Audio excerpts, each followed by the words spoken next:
How would you like to experience the thrill of never being held accountable for your actions?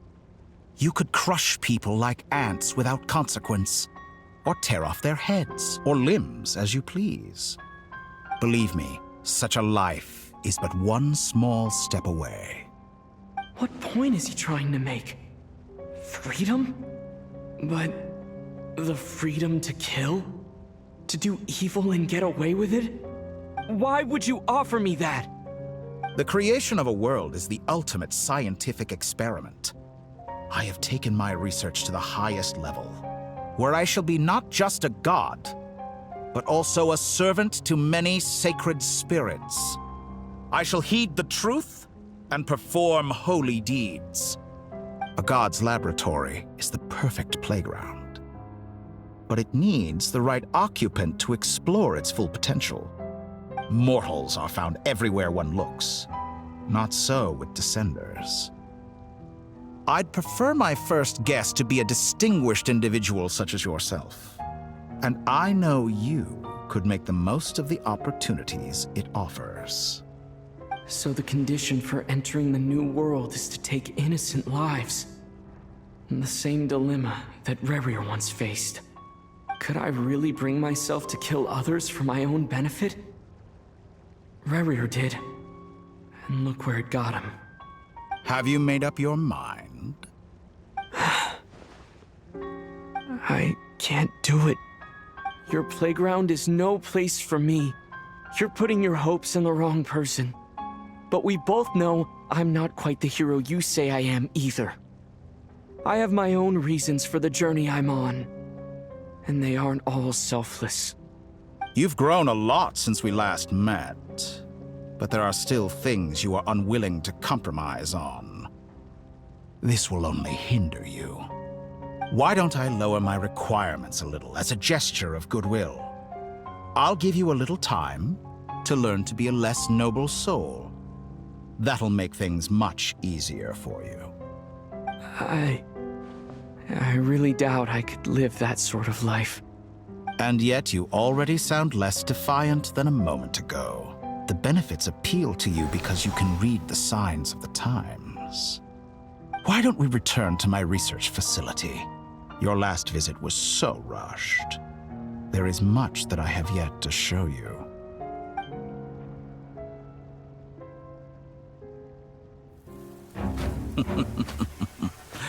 Now to that question, Heroes don't attack from behind. Guess I'm no hero. This is most disappointing.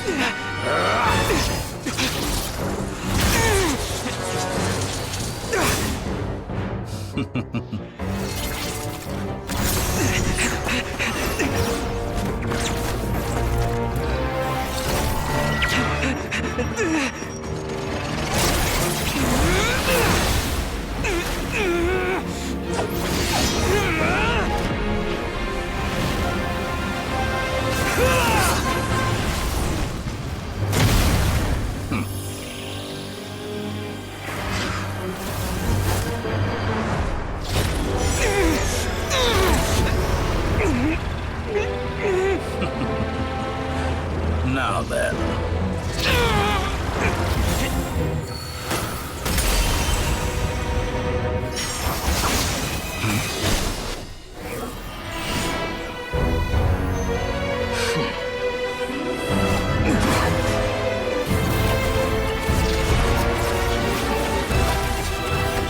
A new face. Interesting.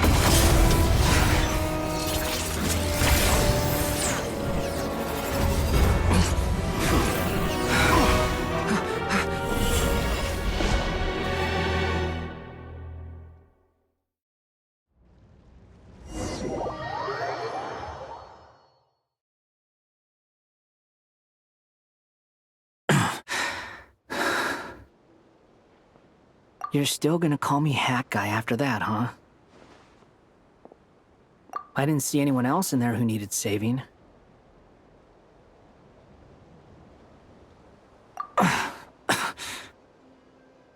It's nothing. I'll be fine. Why are you looking at me like that? Is it that shocking that I'd come to your rescue? I owed you a favor back in Sumeru. Now we're even. Distracting Dotori was tough, I won't lie. He's not gonna fall for the same trick twice. That was my one shot. I'd hoped to use it to take him out. Ugh. I never wanted to obliterate someone more than I do right now. Dotori doesn't recognize me, but his segments were originally made based on an analysis of my operational principles. I expect it's only a matter of time before he figures out what I am. So Dotori doesn't recognize Wanderer because he deleted himself from Irminsul. Did he really miss his only chance for revenge by saving me? Why the long face?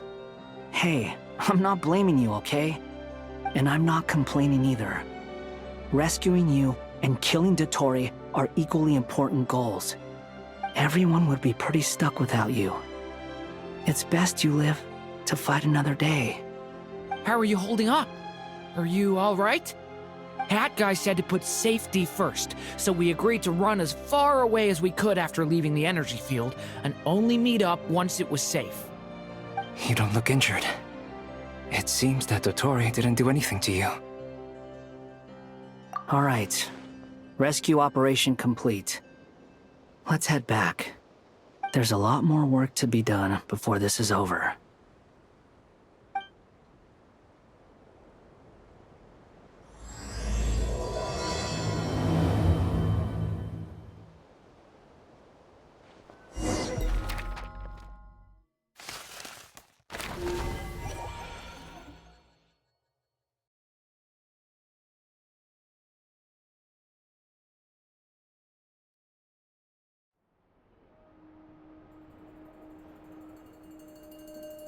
Understood. I will bear the Tsaritsa's decree in mind. I don't see what's so awesome about it, though. Does he really think everyone else is as immature as him? I'm not stooping to Tartaglia's level. I thought you might say that. How's your progress? Quite promising, actually. That alchemist Albedo gave me a few ideas. Remember how I asked you to look up some files for me? That stuff on the Nachtschitzenkreuz Institute. René de Petrichor and Jakob Ingold. Alain Guillotin despised René's theories and methods, but he never managed to come up with better alternatives either. So I adopted some of René's ideas. I thought Alain was like a father to you. He and René were mortal enemies, were they not? And what would you say if Lenny and his friends one day learned something useful from someone you utterly detested? I would applaud them for it. That would mean that they have surpassed me. For all we know, Alain Guillotin might have thought the same thing. Not that it matters, though. He's dead, and I'm alive. So it's my call to make. Once you die, it doesn't matter how great you were in life. Only the living get to decide what happens next. Hey, come on out. They're back. Huh?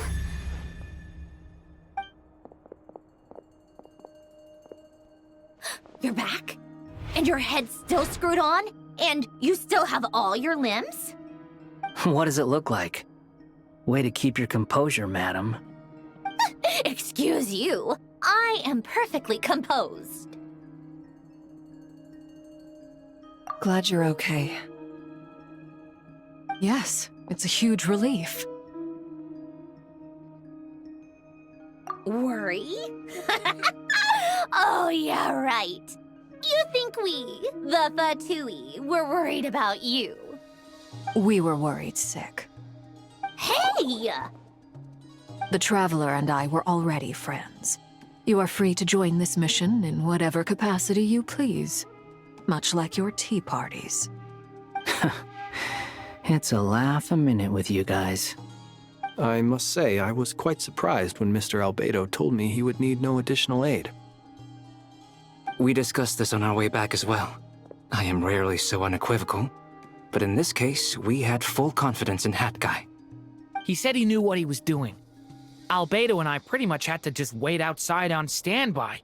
Meanwhile, Hat Guy broke into the energy field and rescued the Traveler solo. You didn't have to mention that. Well, I'm thoroughly impressed. You are a force to be reckoned with, Hat Guy. Is he back? Is he really back? Traveler! It's really you!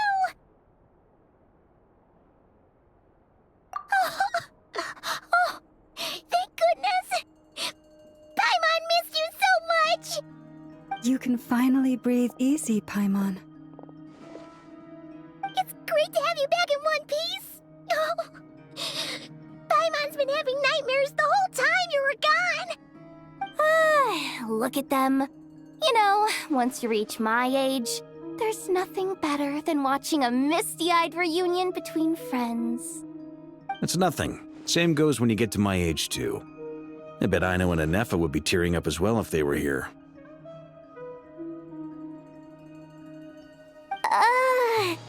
Varka, I'm not sure Anefa can cry. Oh, yeah, good point. Hey, your eyes are looking a little red and puffy.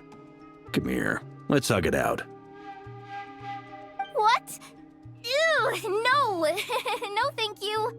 You're not my dad, okay? Knock it off! Everyone, I'm sorry for all the trouble I caused you. But the silver lining is, I didn't come away from this ordeal empty-handed. While I was being held captive, I learned a lot about Dottoro's current capabilities, and what he plans to do with them. Allow me to explain.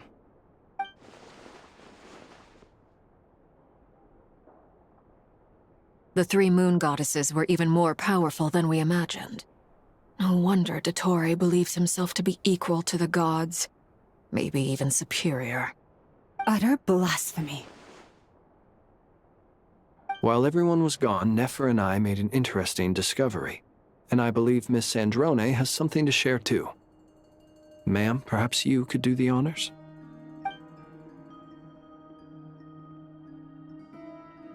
Called it. Getting rid of a pesky troublemaker like her is like trying to clean up after a crumbly cake. It always comes back to haunt you. Our next step is to find a way to bring her back. A place where time flows backwards, with no destination in sight. Surely it must have been created for a specific purpose. But I fear the answers are buried deep in Tevat's history, held by great powers beyond our reach. It sounds like she's on a specific path through time, just traveling in the opposite direction to us. The question is, where does that path lead? Or will it keep going to infinity? We considered that question as well. Strictly speaking, time is not infinite. Indeed not. Every road has an end. Nicole! You sure love quietly sneaking in mid-conversation.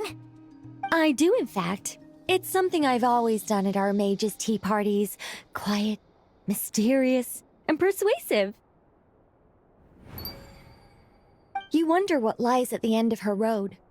Well, just as the world has a beginning and an end, so too does time. And so, the end of the road is the moment that Tevat was born. But where Miss Columbina will end up along this road, that depends on where this particular river of reverse time began. What about the original moons and the moon goddesses? Do they have a beginning too? All things do. In the beginning, no moons adorned the sky. It was the Dragon King Nibelung who raised the three moons into the heavens, and thus were the moon goddesses born. They were shadows of the planet, born to wield Nibelung's authority and oversee the world on his behalf. They were extensions of his will, manifestations of his majesty. But then one day, they disappeared just as suddenly as they had once been brought into being. Nobody knew where they had gone.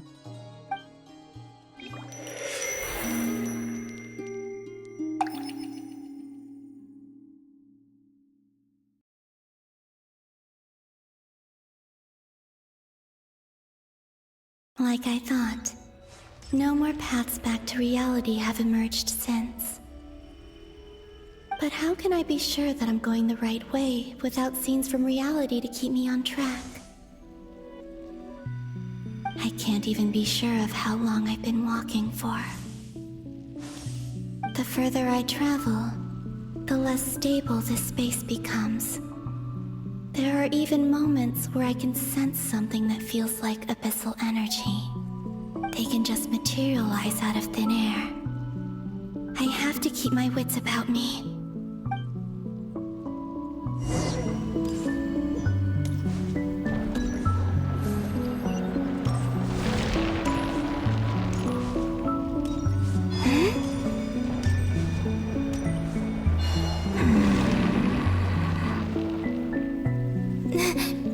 Is that the ray here of Solnari?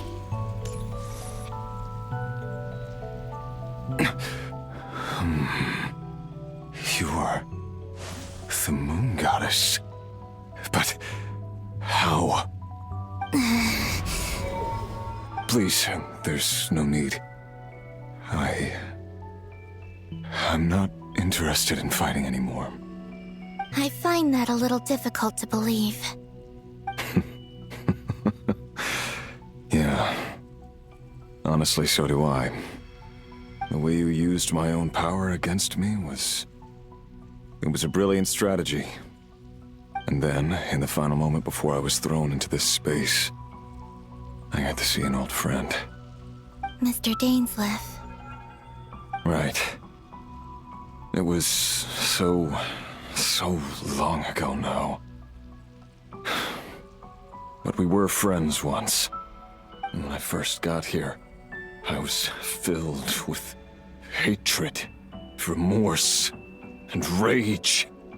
How I cursed and devoured. I tore everything here apart. I was consumed by the desire to leave this place and have my vengeance. But to no avail. This is a place with no exit. This is the second time I've entered this space. Though I have no memory of the first. I was torn to shreds the moment I entered. But this time I survived. It must be partly because of this new body. And partly because of all the Kuvaki I absorbed in Nodcry. Are you the source of the abyssal power in here? Not all of it. Some is from when I first arrived here and tried to destroy everything. But there was already a degree of abyssal power here, before I entered.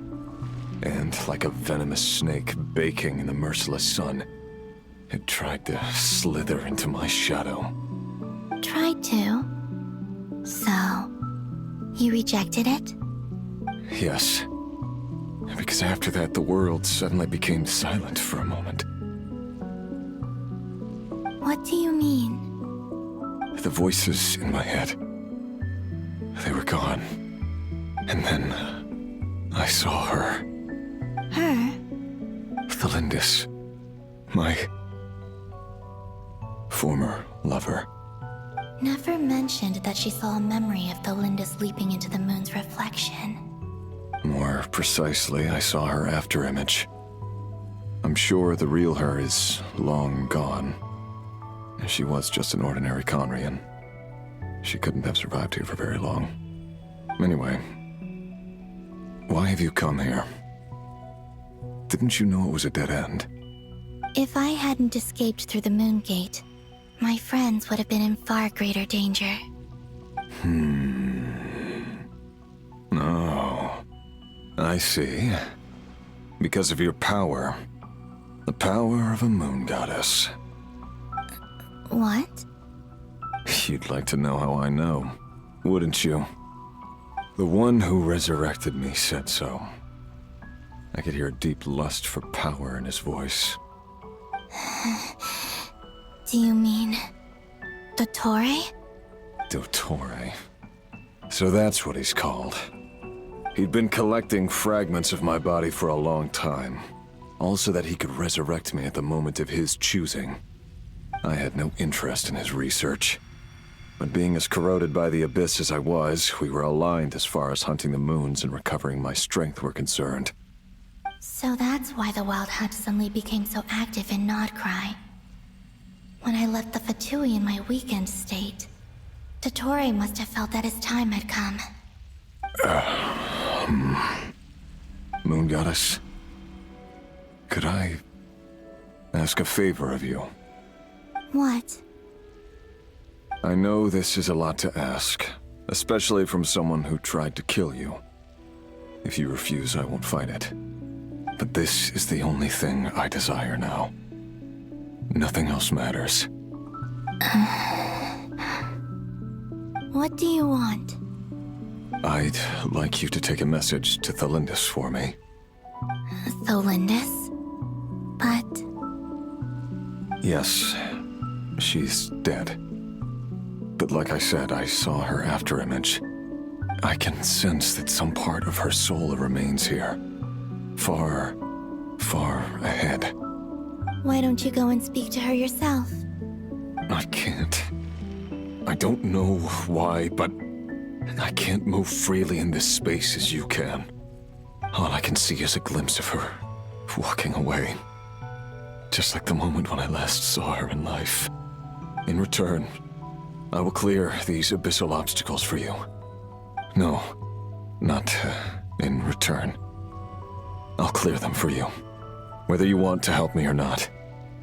It feels like something I ought to do. Why? Yeah. Why, indeed. I've been asking myself that question a lot recently. Why did I do the things I did? I'm tired of it all.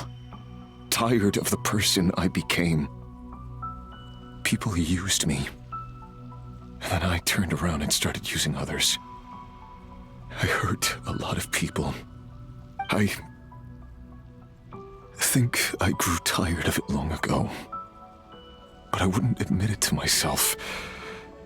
And ultimately, that's how I ended up here. What do you wish to tell her? All of it. My past. My mistakes. Everything that happened after we were separated. Is it okay if I give her the abridged version? Yeah, I'm sure there's plenty you can skip over. Just tell her the important parts. Whatever you think that means. Like the part where you relentlessly tried to kill us? It's up to you. Love demands honesty. But my relationship with Thelindis was built on lies. We hid too much from each other. But after living my whole life in the shadows, I don't want to hide anything anymore. I will do my best. There.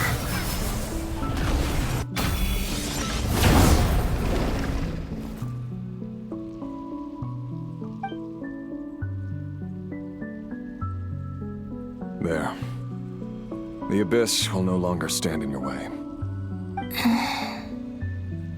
Even though Mr. Dainsleif felt he had to fight you, I think he still regarded you as a friend. Dane? He said that you betrayed him, but he also felt great remorse at never having understood what you were truly going through. Why tell me this? Because if he'd known that someone could take a message to you, I believe that's what he would have said. Thank you. It means a lot.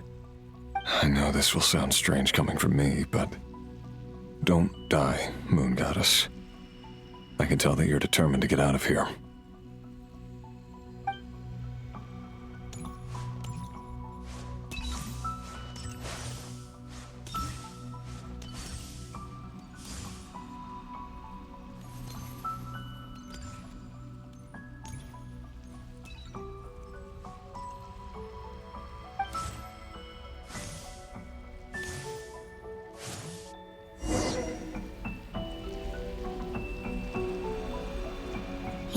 his word. The abyss is no longer obstructing my path.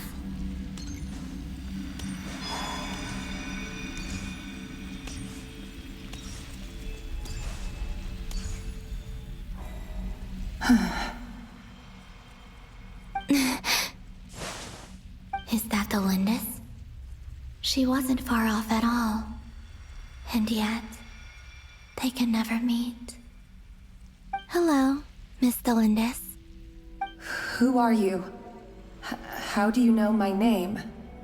I've never seen anyone else here before. You can call me Columbina. I promised Rerir that I'd bring a message to you. Rerir?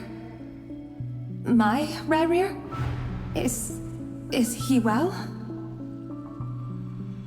He's doing better than he was. Better than he was, huh?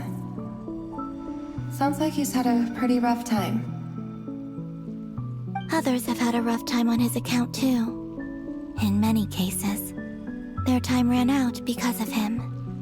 And I'm not just talking about the children of the Crimson Moon. So, things got worse before they got better. Could you tell me what happened, Miss Columbina? Are you sure you wish to know? Yes. This is my opportunity to learn the truth. No matter how hard it is to hear, I have to know. I admire your courage. However, time is short. I cannot stay here for long.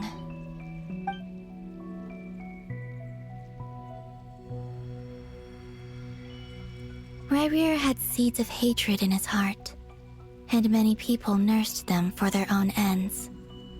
On some level, everything he did was to try and find a way to see you again.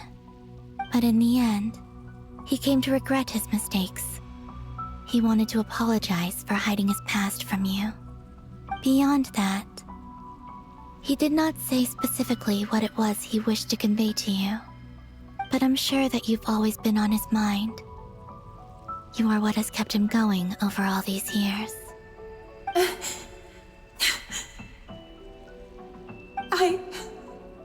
I'm sorry, Miss Columbina. This is so upsetting. I'm not sure how to put my feelings into words. It's all right. I understand. Well, that's everything from me. So, I guess I'll be... Wait. One moment. Time flows backwards here. The road ahead only leads further and further into the past. I know. I intend to reach the end of that road. Without a moon marrow, without the 3 moons' power, you won't make it far. Wait, unless... Are you one of the moon goddesses? You could say that. I see. I often think to myself, if life is like a train ride, why haven't I reached the terminus? Where am I even going? And it's not just me, it's this whole place. Wherever it is, it seems like it's existed forever. It's such a mystery. Where is it going? I must seem so ridiculous. I can't answer these basic questions, and yet I jumped right in here without hesitating, only to be torn apart the moment I entered by powerful energy currents. Only my soul remains now. Thinking back, I was suddenly overcome with fear and terror in that moment. Perhaps I too became bewitched by the abyss. I may have been the leverage it needed to control Rerir. I used to be a researcher at the Universitas Magistrorum in Conria, researching the iridescent moon's marrow. Eventually, I came to the conclusion that time in here flows in reverse. Rerir was one of the Vinster King's retainers. With me, he was in an impossible position. It plagued him constantly. I wanted to help him escape his lot in life. I wanted him to be happy, so I thought I'd use this place to return to the past. At the time, I thought I could just go back to the day that the Vinster King first found the princess. It was only after meeting the princess that the Vinster King started going too far with his research into the Abyss. That was the day all of our woes began. I thought I could stop the king from ever meeting her and solve everything. I couldn't kill the Vinster King himself, so I had to find another way to save Rerir. That's why I wanted to go back, to kill the person who had brought new possibilities to our realm.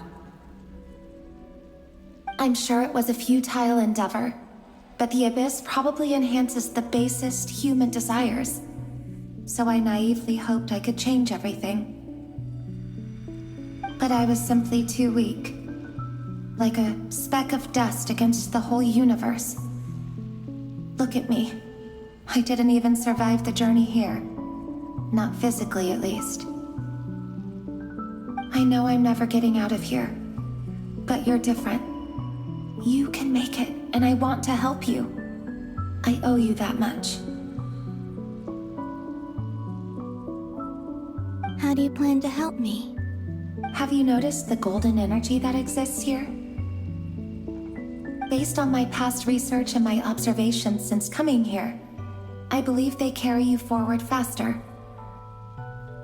I can share what I've learned and help you understand the pattern in which this energy appears.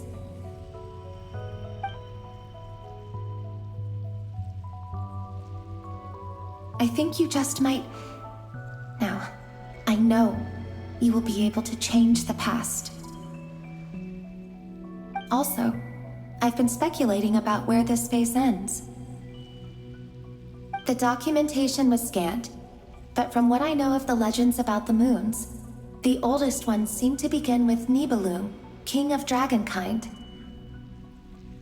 I have no way of verifying any of it by this point, but if it's true, you might be able to reach that era if you keep walking. Understood. Thank you, Miss Thelindis. I'm the one who should be thanking you. If you hadn't entered this realm of everlasting death, what use would my deductions be? Thanks to you, they have some meaning. About Rerir, I'm so sorry. For everything. It wasn't your fault. That's not true. Because we both feared bringing trouble upon each other, neither of us ever told the truth. And that dishonesty sealed our fates. But enough about that. I wish you a safe journey, Miss Columbina.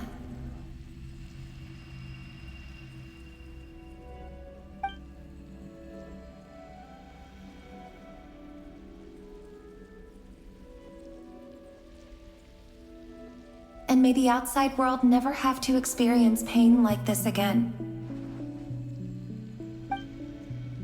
Rerir, you're there, aren't you? I cannot see you, because you exist in the future. I expect we'll be trapped in this prison of space-time for all eternity. But please, gaze upon the past, and then sit for a while. Let's find a place to sit down together, just like we did when we first met.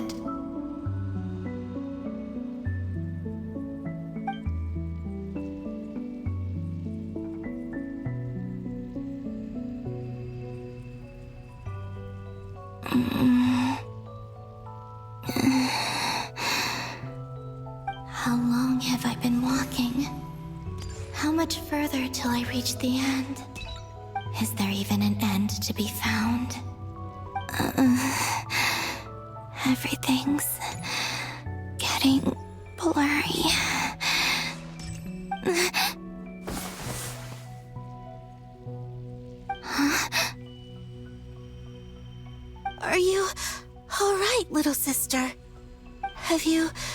come from the distant future?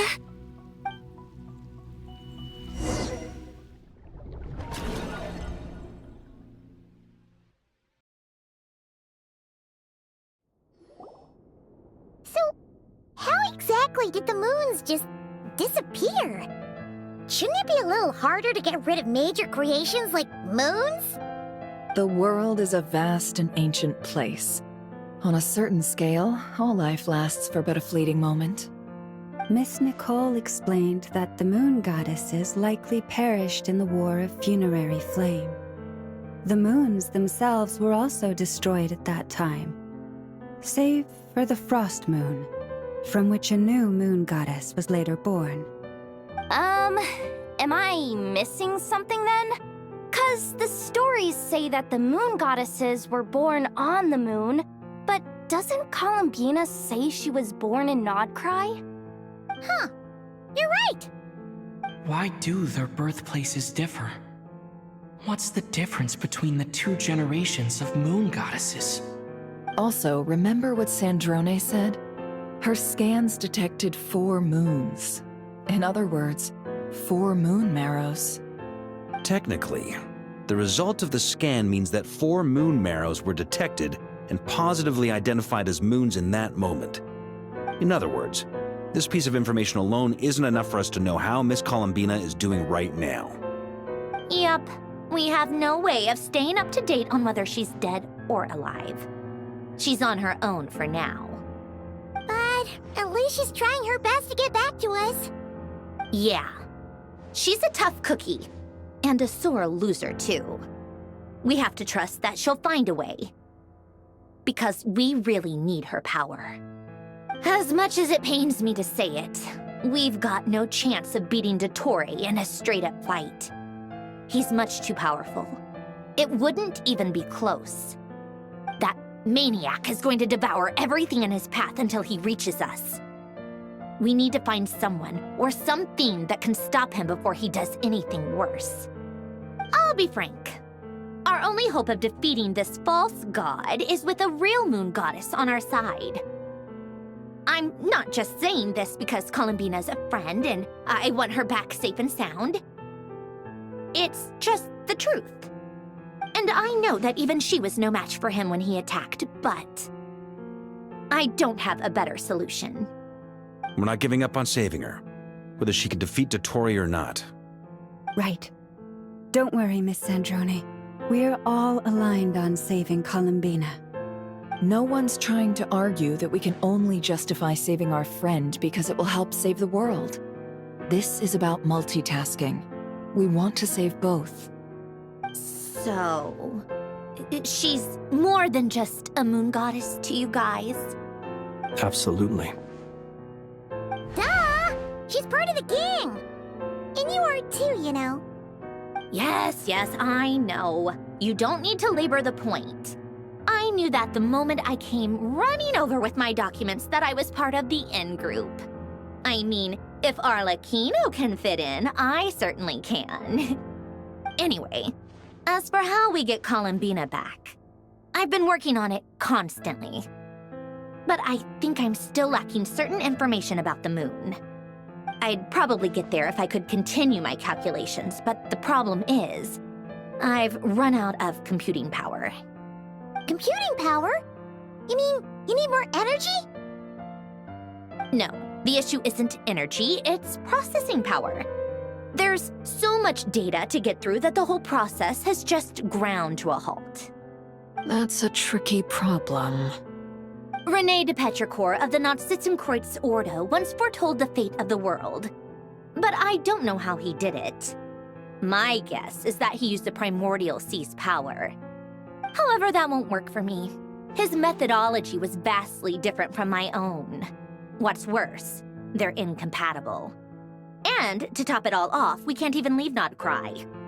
Ugh, this is so annoying. If I'd known we'd run into a bottleneck like this.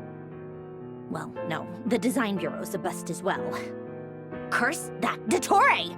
Couldn't have made this harder for me if he tried. Oh, what do we do then? How about we grab a bite to eat and take a break? Maybe something will come to mind after you've cleared your head. You don't get it, do you? I'm trying to calculate the fate of an entire world here. And I need accurate results, not vague prophecies. Where the heck am I gonna find the computing power for that? Ahem.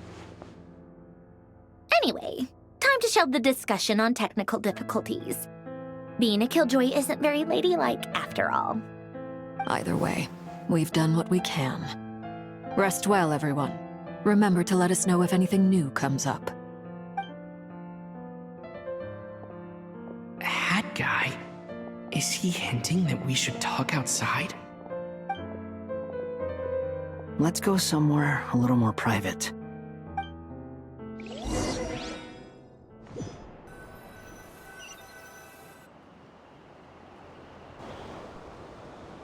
You know that Dory went back to Sumeru, right? Yeah, she mentioned she was planning to head back. Things aren't looking good for Notcry. She's gone to spread the word so that Sumeru has a chance to prepare for the worst. From what I know of Dottore, there are two possible reasons why he hasn't made a move yet. One is that he's still working through some kinks in his new powers. The other is, he wants to see how we're going to react. He'll easily devour everything eventually, so I guess he's in no rush to make it happen. The first false god he made was me. Now it's his turn. Even though my records were erased from Irminsul, Dottore's ideas haven't changed one bit. He once told me that becoming a god was like turning yourself into a hungry wolf or giant serpent to devour the moon. Clearly, he began studying the moon goddess's powers long before he even tried making a god. He's always wanted to get his greedy hands on divine authority one way or another. And in the end, he devoured the moon where I failed. In the desert of Sumeru, there is a chessboard built by King Deshret, also known as Al-Ahmar. I don't know if it was a real game, or if he was just trying to challenge his servants and citizens in some way. But creating games and setting rules, gods do that as a matter of course. That's the kind of power Dottore craves. Now he has the Trilunar Authority. His power is leagues beyond the common people. I don't think there's any point in other nations rushing to the front line. They're better off focusing on defense and hoping they can fend off any threats that spill out from Notcry. Either way, Dory will inform Lesser Lord Kusanali, and she will contact the other gods in turn. The Seven will have some recourse available. If nothing else, their protection should keep the rest of the world from descending into chaos as quickly as Notcry has. So on the bright side, even if Notcry is doomed, your friends in other nations won't be in any immediate peril. That's good to know. But I'm not ready to give up on Notcry yet. There's a word for people who refuse to let anything go. It's called being greedy. Maybe it sounds greedy to you, and probably naive too. But whatever you call it, that's what gives me the determination to keep fighting. Battles are fleeting, but the will to fight is a long-term commitment. Give up for even a moment, and your resolve will shatter. Why do you always feel the need to do the right thing? No one is born to be a savior. I mean, who's gonna criticize you if you fail or give up? Don't take this the wrong way, but Dottore said something similar to me. I guess the Fatui attracts people who don't believe in saviors. Not necessarily. It's less about belief for me. I just want to know how determined you really are. After all, I don't owe anything to anyone else here. Only you. You look kinda worried. If your arch-nemesis was about to achieve their ultimate goal, I think you might feel a little worried too. That's true. Dottore is about to become an omniscient, omnipotent deity. That's gotta be a bitter pill to swallow. Still, you're calmer than I expected. Obviously. I have to admit that my past self was a reckless fool who, misunderstood not only the point of revenge, but how to achieve it. And as much as I want my vengeance, I know I'm not gonna get it by acting alone. If the world's taught me anything, it's to think before I act. Too bad it never taught me any other virtues, though. So, I am going to destroy Dottore, no matter what it takes. So, what's your plan? I'll get to that. First, tell me, what do you think of Sandrone? Just like Paimon said, she's a friend, part of the gang. How much do you trust her? This is a serious question. Think carefully before you answer. Although she's with the Fatui, she has her own values, and she's helped us a lot. If nothing else, she's clearly going the extra mile for Columbina. I see no reason not to trust her. If you say so. In that case, the three of us need to talk. I have some thoughts about her computing problem. It can be solved, but it will come with a cost. How much? If I can afford it, I'll cover it. Sometimes your heroism really backs me into a corner. You know that? Come on, let's go talk to her.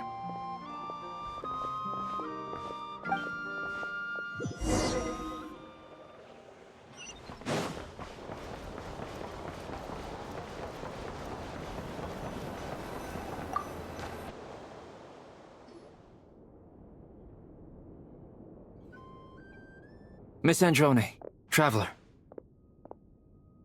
Hey there. Paimon's here too! She was just helping them sort through their things. How did your chat go? That was fast. The call only just ended. Well, you said it was urgent, so we got here as quickly as we could. Albedo, I have some alchemy questions for you. I see. Looks like my knowledge proved useful after all.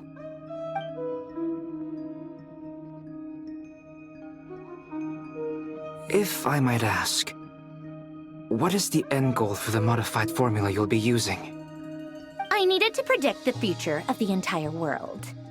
But I've run into some teething issues since trying to implement Renee's theory of the four Orthants. I see. I'll have a look at it.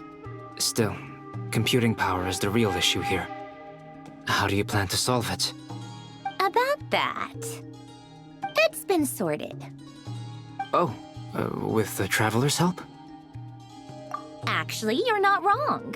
He found the person with the solution. Was it Hat Guy? Yeah, it was him.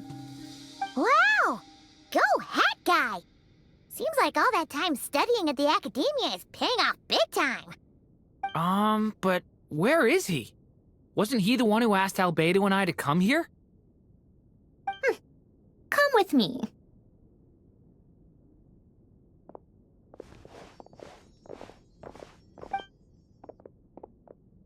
Hat Guy? What's happened to him? Hat Guy! Can you hear us? No response. I guess he's in hibernation. Hat Guy mentioned that he was a puppet. It seems that his functions are currently shut down. I presume this has something to do with the solution to your computing problem. That's right. He and the Traveler came to see me. Wait, what? You have a solution? Would you calm down? Why do you always react so hysterically to everything? Excuse me? How would you know? You shouldn't be so quick to judge complete strangers. It's very bad manners. Oh, please. It doesn't take that long to figure out that you have a temper. Where does a mere student get that kind of confidence? I've actually published more papers than you. Not that status counts for much. Even Paimon's applied for academia admission. Huh? Are you serious? See? This is why I can't be bothered to explain myself. She recognizes no one's skills but her own. Okay, fine. I'll hear you out. So, tell me, how do you propose to solve my computing power problem? This world itself is constantly processing all kinds of information. If it's the world's future you're trying to calculate, you need a processing device that's designed to cope with that volume. Easier said than done. Only Irminsul can handle that kind of... Wait, is that what you're suggesting? But surely we can't just plug my formula directly into the ley lines. You should be able to tell that I'm not human, right? Yeah, I noticed. The technology, though, seems pretty ancient. Very different from Fontaine's. It's a completely different system. Conrian, to be precise. I'm what they would have called a puppet. Puppets need an energy source and processing power. The artisans who built them sought out the materials most suited for that purpose. You? Do you mean... The Traveler and I have talked it over. He's willing to vouch for you. So, I'll allow you to borrow my core for your calculations. It was built using wood from a silver white tree, which makes it a small part of Irminsul. Conrian technology and Irminsul wood. Who in the world could have built you? Are you sure about this? A puppet without its core will cease functioning completely. And if it's left in that state for too long, it might not recover. You could die if you do this. You do realize that, don't you? I can put two and two together, yes. No need to rub it in. I won't lie to you. This has never been done before. I cannot guarantee your safety. Doesn't matter. I'm prepared for the worst. Did you two actually talk this through? Is he... Are we really considering this? Yes, we discussed it. The bottom line is, he trusts me, and I trust you. Let's give it a shot, shall we? Honestly, I have no clue where this kid even came from. But for whatever reason, he lent me his core to use in my formula. I'm very close to finishing my calculations now, and the core is currently in use. So I'm sorry, but I can only show you a sketch right now.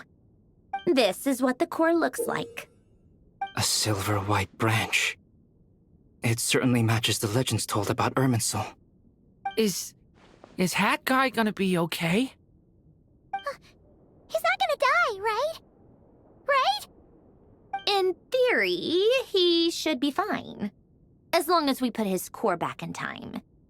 Beyond that, all I can say is that I'll try my best to avoid risks and make sure the core doesn't sustain any damage.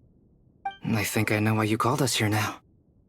Someone needs to watch over his body and make sure it's protected until the process completes. Correct. He said that the only ones he trusts here are you two, and the Traveler. And the Traveler will have other work to do. He will have our undivided attention. Aww, Hat Guy. On a more positive note, things are progressing steadily on my end. I'll call everyone in for a meeting once the results are out.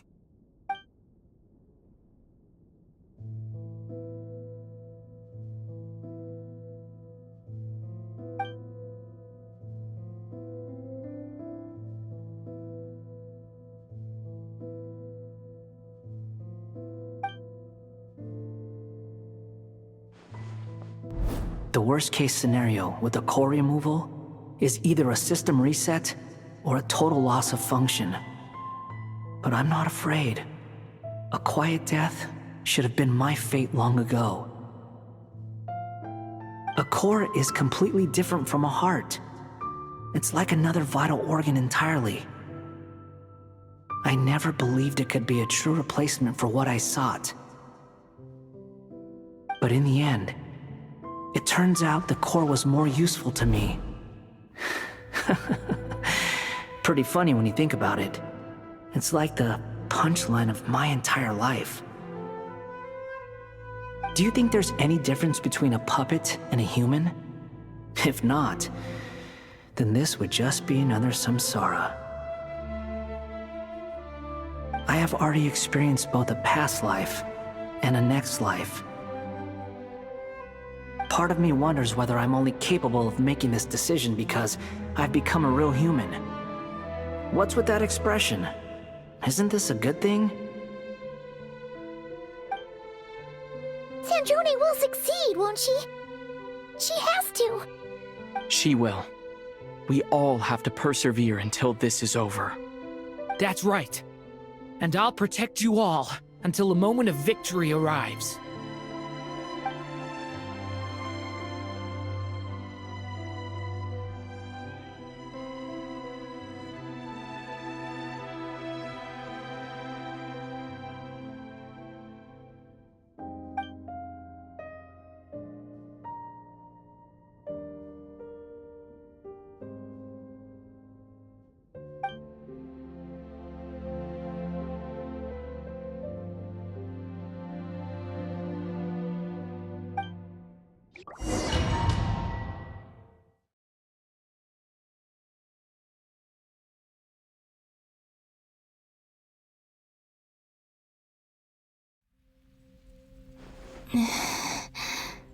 Who are you? Call me Sonnet. You have the same power as Canon. Sonnet. So, you're the goddess of the iridescent moon? Oh, goodness! You recognize me? Well then, what's your name? Columbina. Columbina Hyposelenia. Hyposelenia? What a lovely name. Did you choose it yourself? It was a joint effort between me and my friends. Friends? You mean your friends in the heavens? Huh? Oh, sorry. You must be exhausted. I apologize. Hang in there. Let me introduce you to my older sisters. Do you mean the other two moon goddesses? Arya and Canon? Wow, you sure know a lot. Hey, does that mean that our story goes on into the future? Oh, I guess that wasn't the best question to ask. It's alright. We were prepared for that possibility. You could say we were too prepared.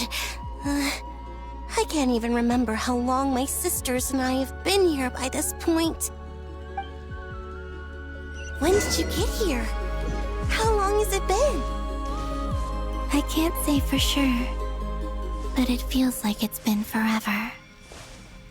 I see. Are you feeling alright? You look a little unwell. I can hold out a while longer.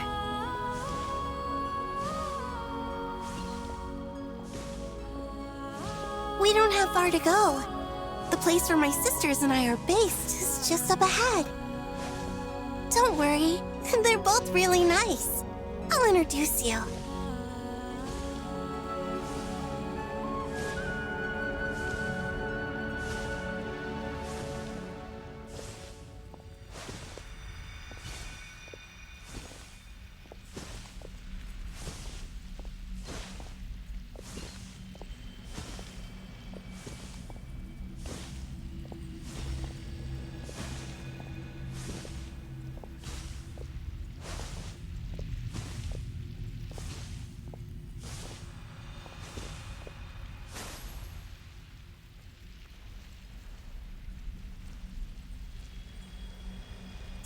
sisters! I'm back! And look who I've brought with me!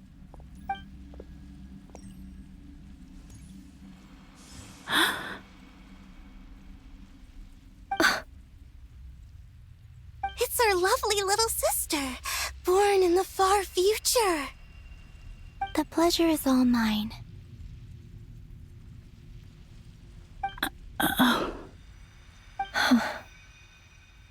Allow me to introduce you to Columbina Hyposelenia.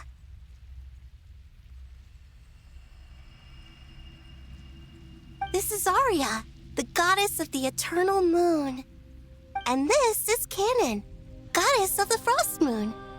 Canon, don't you think Hyposelenia's power is similar to yours? Hello, Columbina. I apologize for our startled reaction just now. And please, forgive our little sister if she's been annoying you. She tends to talk a lot. It's fine.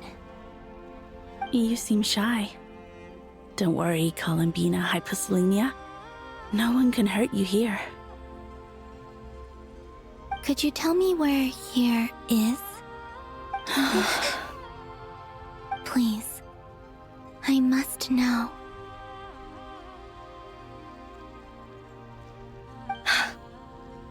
My dear sister, this is where Tevat's original ruler, the Dragon King Nibelung, imprisoned the moon goddesses. What? You're scaring her, Canon. No, I'm fine. Please, continue. Nibelung, our original master, created us in the distant past to maintain Tevat. But he left this world and traveled into the dark universe beyond, to explore worlds vaster still. Day and night, we fulfilled our duty in the heavens, until the day that the first descender arrived. The great ruler of the firmament. The heavenly principles. Is that what later generations call them? I see. But we did not reject them at first, nor did they seem to harbor ill intent towards this world. We coexisted in peace. They were like a guest in our home. Slowly, however, we came to realize that our guest had a growing desire to change and dominate the world. And you didn't stop it? No. There was an order to the rules they set up that Nibelung never taught us. We wanted to know if this order would bode good or ill for Tevat.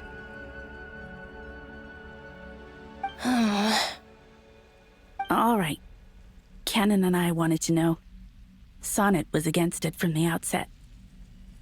Later, we discovered that this great ruler of the firmament bore an almost paranoid hostility toward the desire of certain life forms to seek power. Or perhaps they feared them. They would even cast down celestial nails as manifestations of their power, to punish the civilizations of the world below. Only this was far beyond mere punishment. Right. Their rules brought order, but the price people paid for merely testing the limits of those rules was far too great. I did everything in my power to help the punished escape catastrophe, but still, too many lives were lost. The ancestors of the Frost Moon Scions were some of the ones you helped. But just when we had decided to take countermeasures, the Dragon King, Nibelung, returned. And so began the War of Funerary Flame. So, that's the name the world gave that war in the future. Well, who won in the end? As far as I know, the Heavenly Principles won, although it came at a great cost. They remained in Tevat, where they continue to rule to this day. And the world's original master, the Dragon King Nibelung, was destroyed. And what of the moons? Are there still 3 moons in Tevat's skies? you can tell us the truth, Columbina. We know we are but remnants of a bygone age. We are prepared for the answer. Only the frost moon remains. But it has been cast beyond the false firmament by the heavenly principles. The eternal and iridescent moons were both shattered during the war. So death finally came for us in the end. Sonnet. But you're still here, aren't you? A moon goddess cannot live without her moon, Columbina. She's right. That's why I began to disappear. Because the frost moon is cut off by the false sky. How much worse it would have been if it were outright destroyed. Our souls may endure within this lunar palace, but if our moons are destroyed, then we shall disappear the moment we depart from it. I'm sorry. There's no need to apologize to us, dear sister. If anything, we owe the world an apology. If only we'd decided to act sooner, rather than arguing amongst ourselves. all the more reason not to spend this time in regret and repentance. Instead, we should focus our efforts on how we might help our future sister. Sorry? Don't you see, Columbina, your story is not yet over. Is that not why you are here?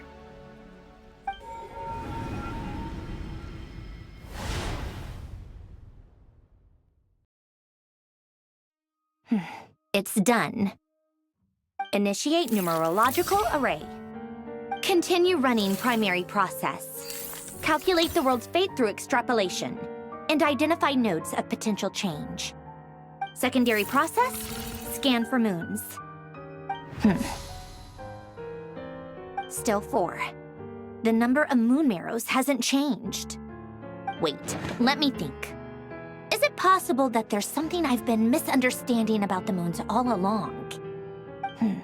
Variables. Variables in the world. I know where potential variables within the world come from. So what about the moons? Are there any variables there? Like their life or death, for instance. What if being alive or dead makes no difference to a moon? But that's so strange. Even immortal gods can die. Why would the moons alone be? Wait! I've got it! I've got it! If alive or dead is considered a variable, we might have had this wrong the whole time. No one ever said that a moon marrow equals a living moon. We just made that assumption ourselves. Initiate secondary process. Scan again. This time filtering out interfering perimeter, moon marrow. I don't care if they're natural or artificial. Get them out of my search results! Why? It says 3 moons still exist in Teyvat, even after excluding the moon marrows. But we know for a fact that 2 of them are dead. Redo the scan. Narrow the results to living moons and real moons. No, scrap that. Narrow it down to moons that have lunar authority and remain alive. Why? Why is it still 3? What is this, Columbina? Has the world lied to us? Or are you the one pulling the wool over our eyes?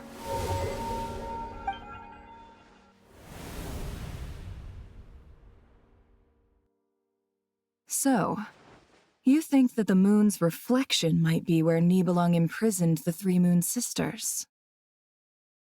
Yes, it would explain a lot, such as why that space would respond to a moon goddess's power, opening the moon gate at her command. It would also explain why Miss Columbina has been unable to leave, and why time flows in reverse there. In the messages she sent, Columbina promised us she'd find a way to return, but we have no way of knowing how, when, or where this might happen. The fact that she still has yet to reappear in this world indicates that returning from that place is no easy feat. We cannot afford to simply wait for her. So you're saying, if she could return by her own power alone, she would have done so long ago. Yes, she certainly wouldn't leave it to this late stage when it's so touch and go. I've been giving this some thought, and I've come to believe that Luana's Har might be an anchor that she left behind, as a sort of future waypoint. This could also explain why Luana's Har is always by the Traveler's side. Sounds like a plausible theory. If that's the case, there must be some criteria we need to fulfill to allow Columbina to return to the present. The question is, what could they be?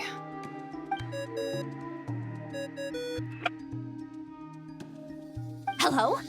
Listen up! This is extremely important!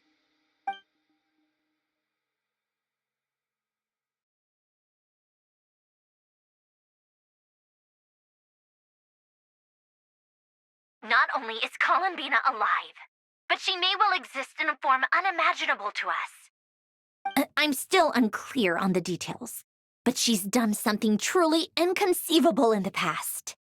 And the clue to what she's done lies in the moon and Tevat's sky. Truly amazing. Oh, I'm so delighted for her. I'm sure we all feel the same. And I'm sure Columbina is ready to get back here and fight by our side. I'll keep my calculations going and try to find some way of coordinating with her. But that's not an excuse for everyone else to slack off, okay? All of you had better keep trying to think of solutions. How can the dead moons still live? And Luanatar?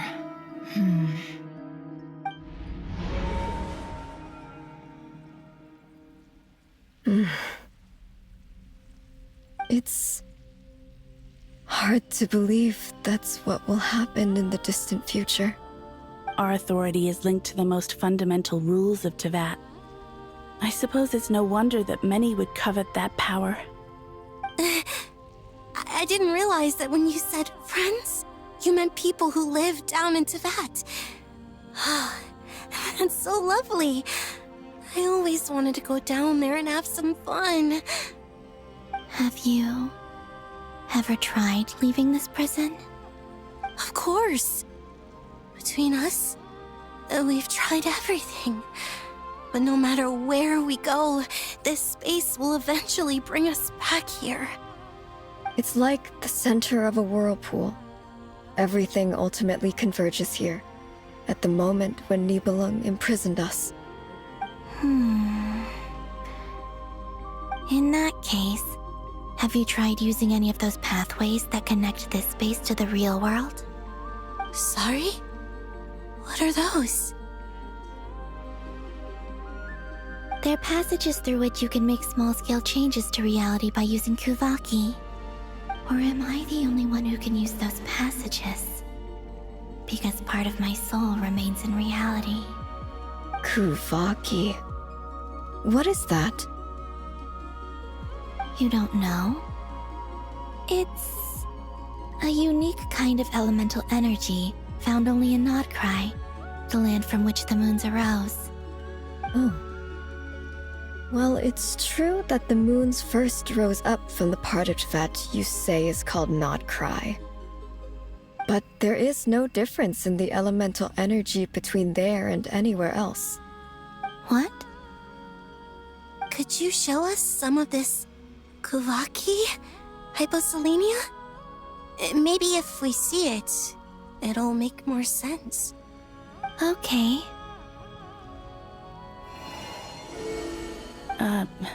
Isn't that just your power?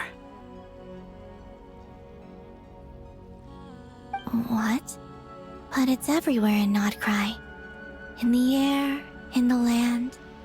Even the creatures who live there have adapted to its influence. How curious.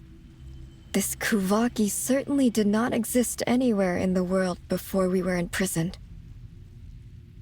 Let alone influence living creatures. So, how exactly does it affect them anyway? Can they float in the air like us? This is so strange. Why would their reality differ so much from mine?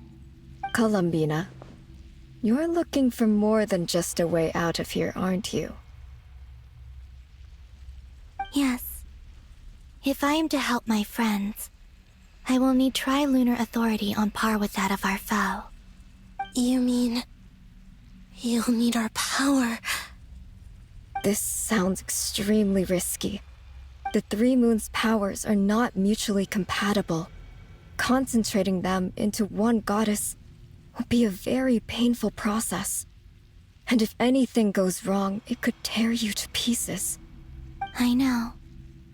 But I'm willing to take that risk. Even so, let's say we successfully transfer our authority to you. How will you take it outside this prison? Nibelung constructed this realm specifically to prevent us from using our powers to interfere in his war. No moon goddess can leave this place alive. What if I don't leave alive?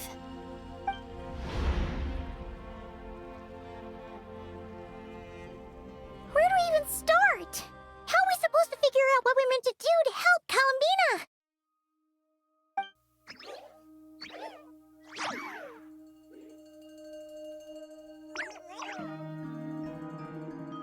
Columbina? What do you need from us?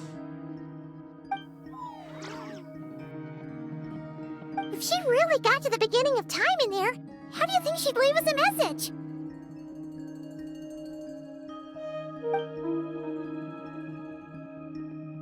You don't think she'd write it down on a stone tablet somewhere in the hopes that we'd find it, do you?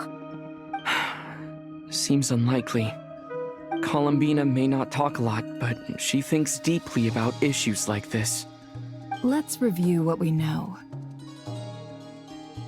This is the Columbina who fought alongside us against the Reykir of Solnari, and with whom we celebrated Moon Prayer Night. She knows our personalities, our ways of doing things, even our unique strengths and abilities. So, if she wanted to tell us something from a long, long time ago, what would she do? Oh.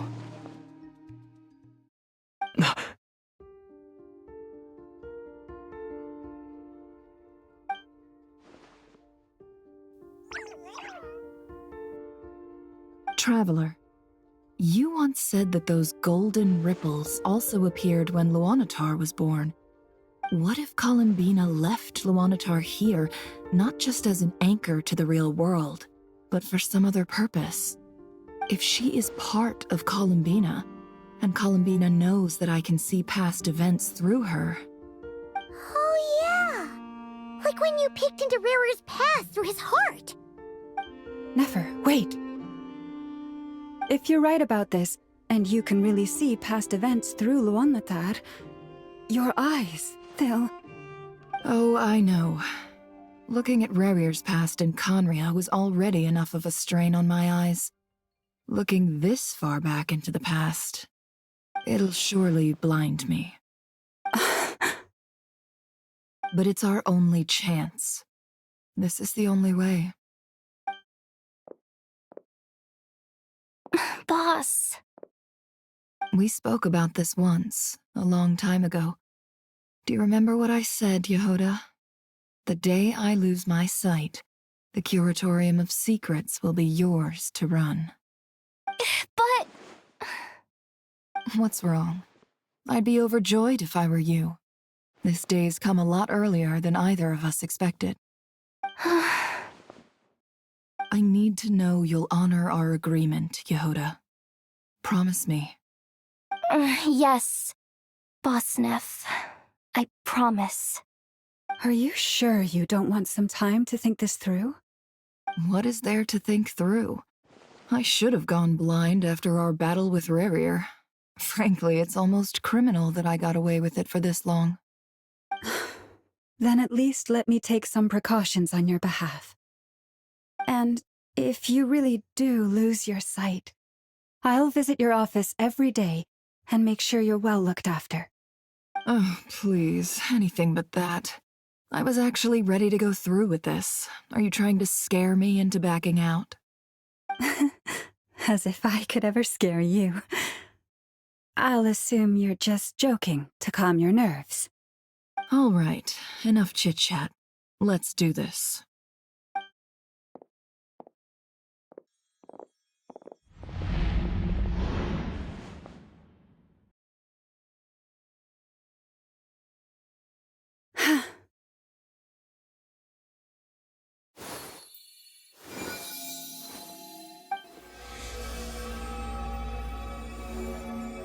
All done. Good. Now give me some space.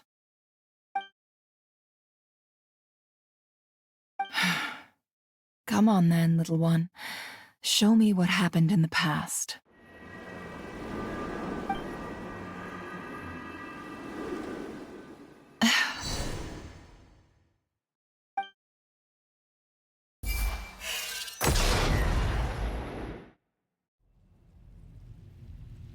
Between the Trilunar Authority, Kuvaki, and the soul-surviving moon, the Frost Moon, I think I might know how to get back.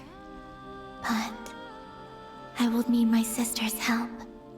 Time to go talk it over with them.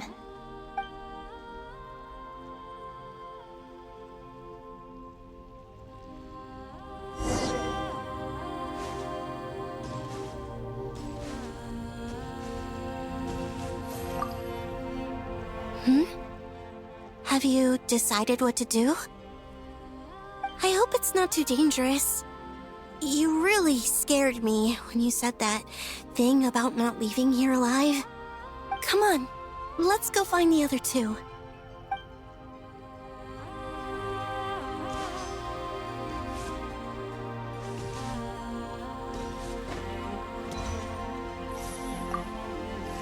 It seems you have reached a decision. I'm all ears. What do you propose?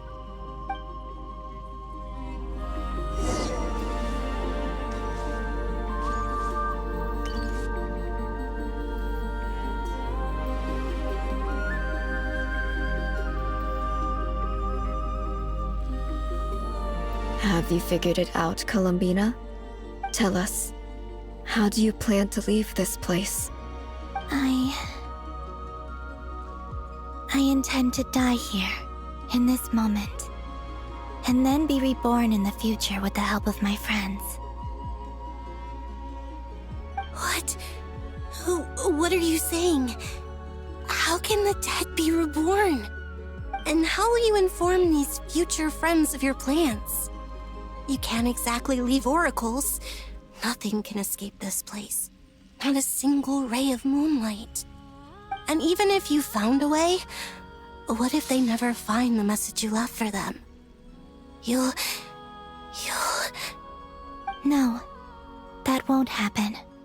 Come again? They will find my message. I'm sure of it. I'm not following. How exactly will you achieve this? It's quite simple, really. First, I will leave my soul here.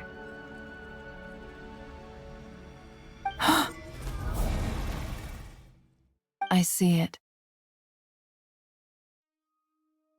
Your soul? You mean you're a divinity? Yes. I once left a portion of my soul in the future. One so small that this prison barely noticed anything.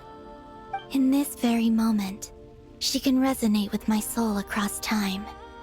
When the time comes, I believe that she can serve as an anchor to pull my soul from here back to the future reality.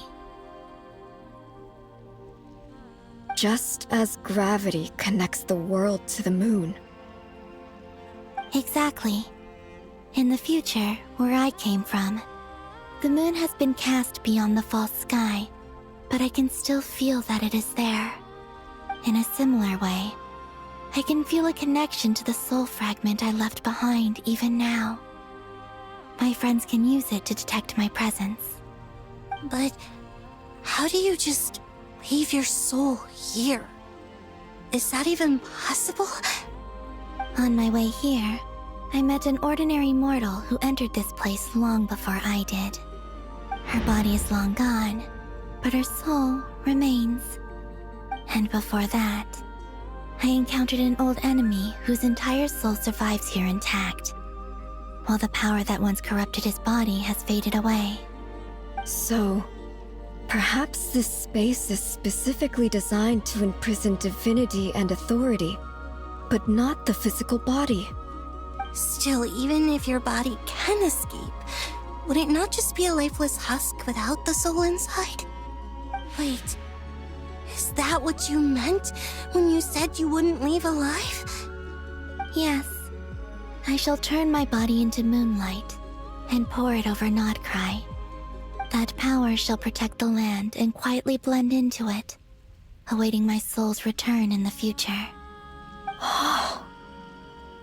However, I cannot do this on my strength alone. I would need your help to do this, so I'm humbly asking for your assistance. Oh, dear sister, you need not be so formal. As I said before, we are but remnants of a bygone age. You, on the other hand, were born alone in that distant future, and you have walked a long and lonesome road since then. How could I bear to let your story end here in this dungeon? Don't forget, we are your sisters, your family.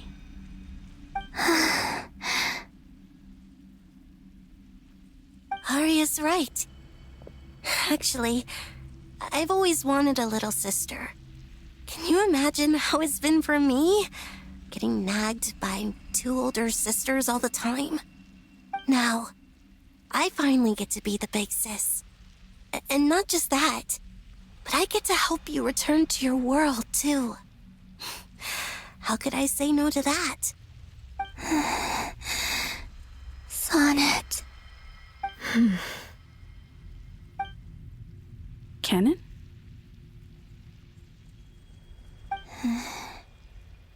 I'm sorry. I know this is a bold request. The Frost Moon is rightfully yours, and it remains intact. Oh, no, please, don't misunderstand me, Columbina. I was just thinking back on the years that the 3 of us once spent together. You cannot imagine how happy I am to hear of the future world you describe. The Frost Moon Scions, your lovely, kindly friends. For the 3 of us, whose purpose in life was to maintain the peace in Tibet, it is a great relief to know that the people of this world live in such an abundant future. If your plan can save them, and save Nodcry, I will gladly give you all that I can. Besides, the 3 of us have been together since the day we were born. I could never abandon them to live on alone without them. Canon. Still, I do have one question I would like to ask you before we proceed. Certainly. What is it? Why do you cover your eyes?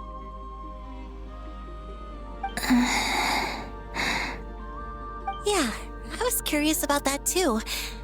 But it seemed personal, so I didn't want to intrude.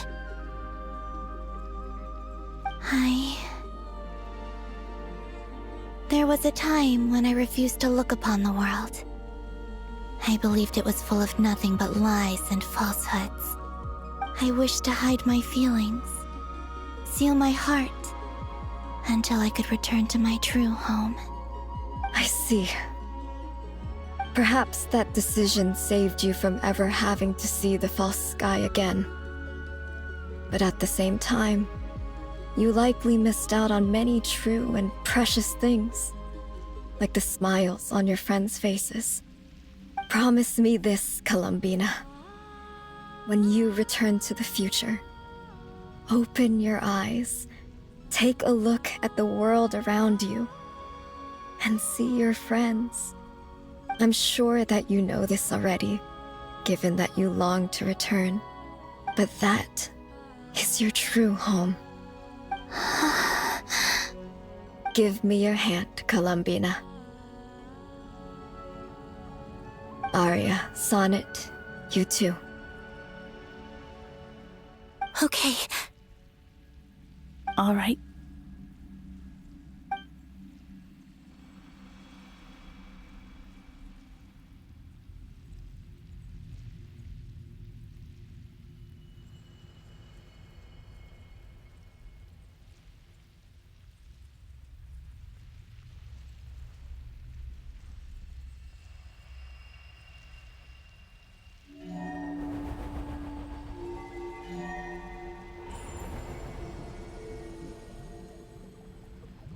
We once were the song sung for eternity, but now it is you who must continue to sing.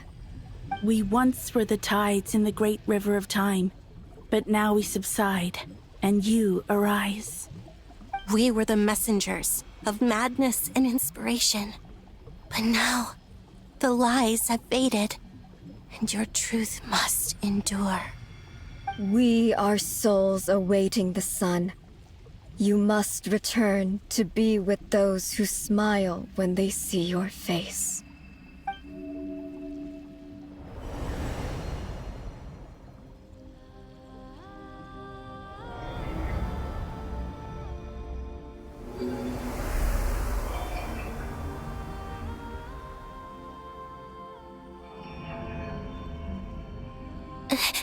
Is it done?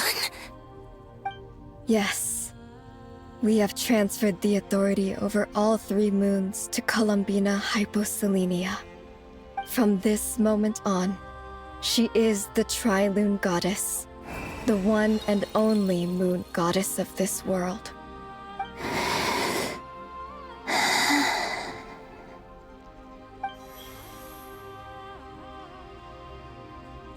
Thank you. Thank you, my sisters.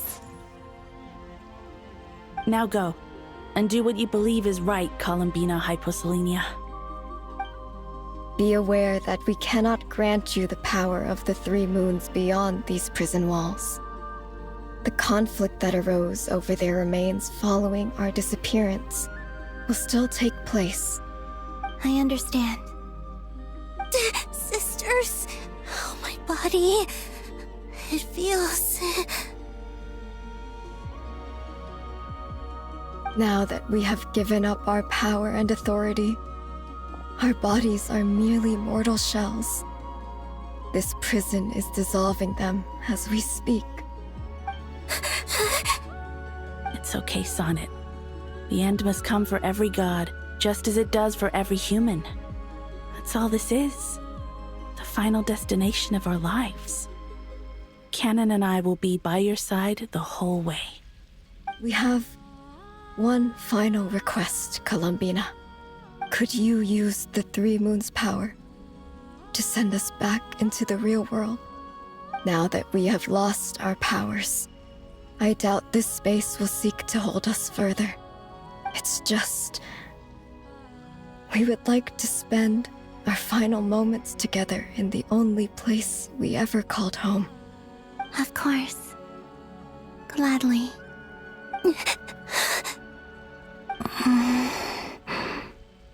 Sonnet? Yes? Don't... I wish I could tell her not to give in to the abyss. Not to be afraid. But is this really what I should say at this moment? Don't forget. I'm so glad to have a big sister like you.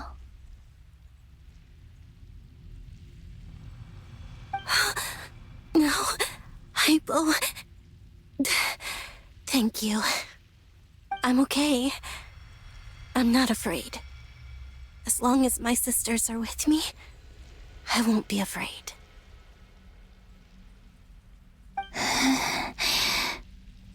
It looks like this is goodbye, sisters. Goodbye, Columbina. Take care of this world in our stead. I will.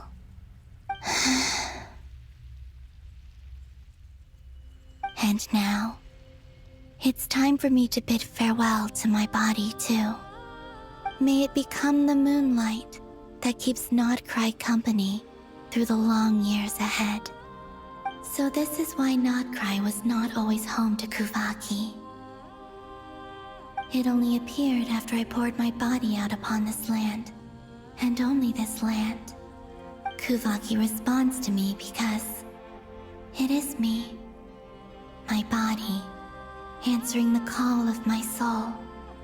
And the golden energy I've encountered on my way here was, in fact, that very soul. which I am about to leave here to guide me.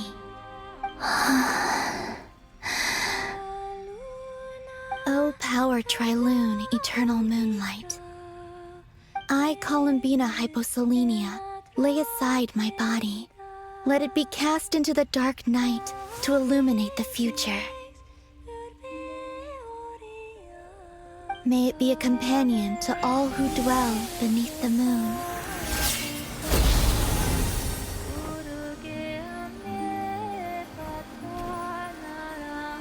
Until the time comes for me to return home.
Boss! That was crazy! Were we even allowed to see that? Is anyone? Can you still see? How many fingers am I holding up? I see 2 fingers, and a look of sheer terror on your face. Truly astounding, Miss Nefer. Your eyes have glimpsed the very ends of the world, and yet they remain as sharp as ever. Or is the credit for this miracle due to Miss Lauma? It seems that even time itself is no match for your medical skills. Surely you jest, Mr. Flint. I suspect we have Columbina to thank. She must have realized the immense toll that the ritual would take and purposely set aside some of her power in the past to protect Nefer's eyes when this moment arrived. There is always a great price to pay for witnessing the truth, but it seems that this time, Columbina has shouldered that burden on our behalf. She chose the perfect method of getting a message to us.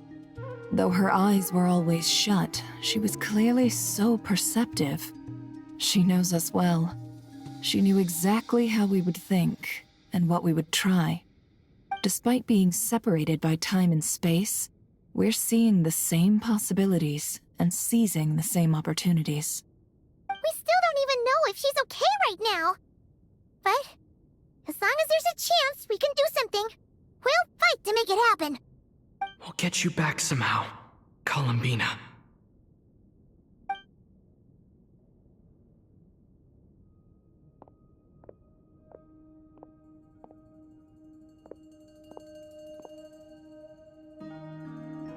Well, based on the information we now have, let's figure out our next moves. Thanks to these gentlemen, we have a much clearer picture of the situation with Dottore. The civilian population has been moved to safety, so we no longer need to hold back. Miss Androne, how are the calculations going? So far, so good. I'll keep seeing how far I can push the system, though. Can't have Hatman being powered down for nothing. There's still a long road ahead. Where should we begin?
Our plan is clear. Time is short, so let's get moving. There's just never enough time, is there? Time is the bane of my existence. Ugh. Anyway, I'm gonna get back to work. All right, we'll do our part too. Yeah.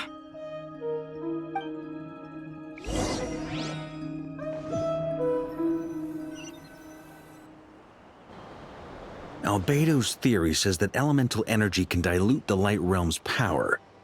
But I'm no expert in building elemental defenses. Sounds like something out of the advanced elemental theory section of the library. Whew.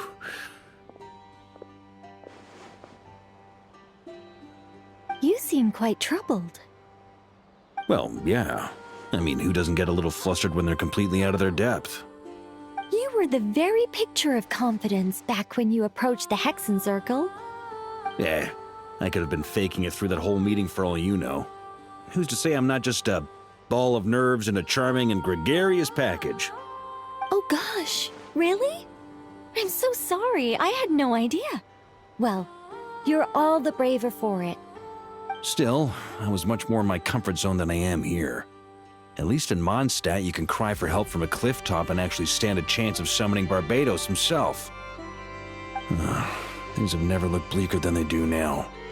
If we don't pull this off, Tevat's doomed, isn't it? Oh, you think so? Actually, yes. Yes, it probably is. It's a shame. Don't put too much pressure on yourself. Tevat has faced annihilation many times in the past, but it also gave us you, didn't it? Hey, don't give me that. It's not like I'm anyone special. I disagree. Every human born in this world is special. We angels have always believed that. In that case, this humble human being has a big favor to ask of you. I thought you might say that. I'm sure Alice, in her great wisdom, sent you here precisely to help us in this difficult time, yes? Well, that has less to do with her wisdom and more to do with my power. Of course, of course. Well, the thing is, these elemental defenses we're about to build, I don't think it's a question of if they'll fail, but when.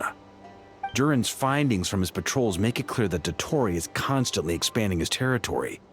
First it was his lab, then the design bureau, and now this.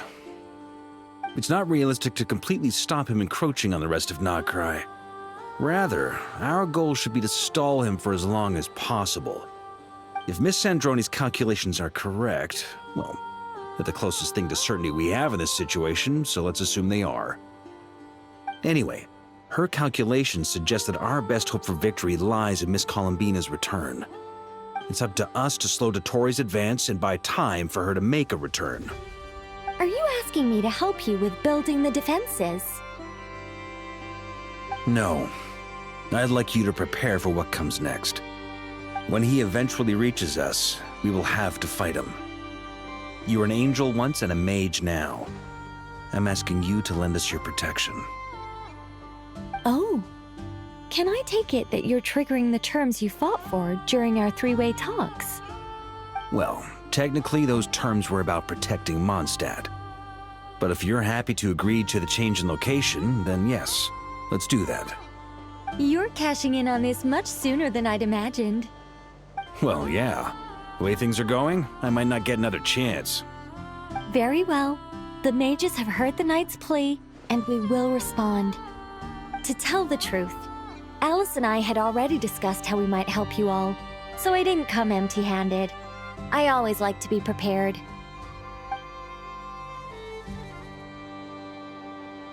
This is...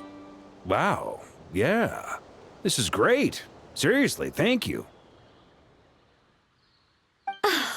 It's been many long years since I had a chance to dazzle humanity with a little divine intervention.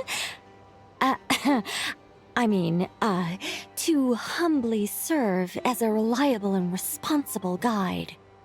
Anyway, Knight of Boreas, please accept this gift in recognition of your great virtue. Go now. May the angel's blessing deliver you safely to your destination.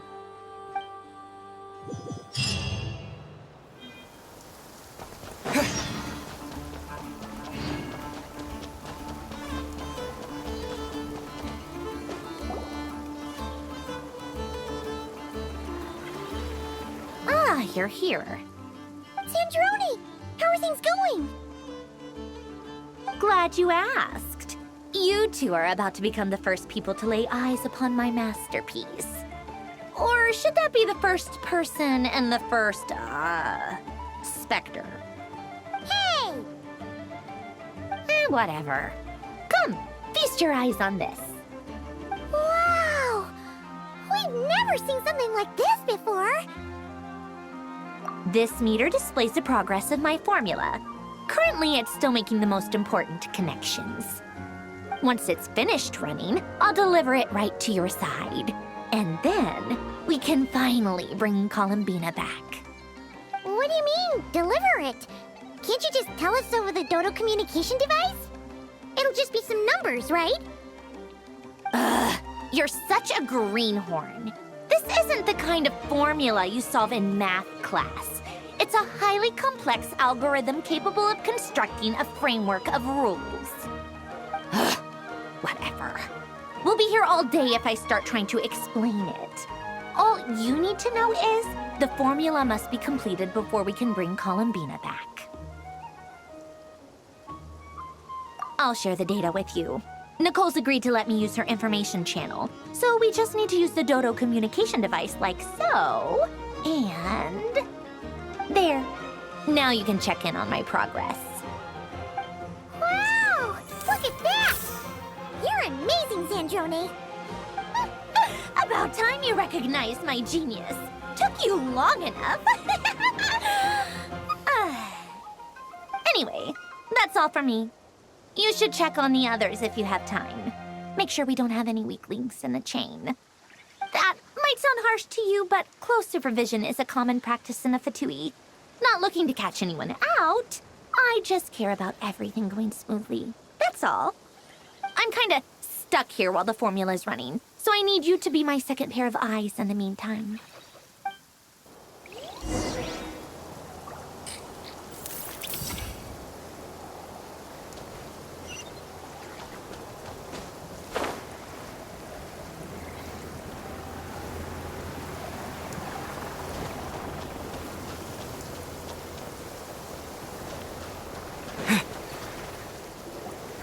Yes, Miss Moonchanter? What are you staring at? You always address me in the strangest ways. Lady Moonchanter 1 minute, Miss Moonchanter the next. Yes, and?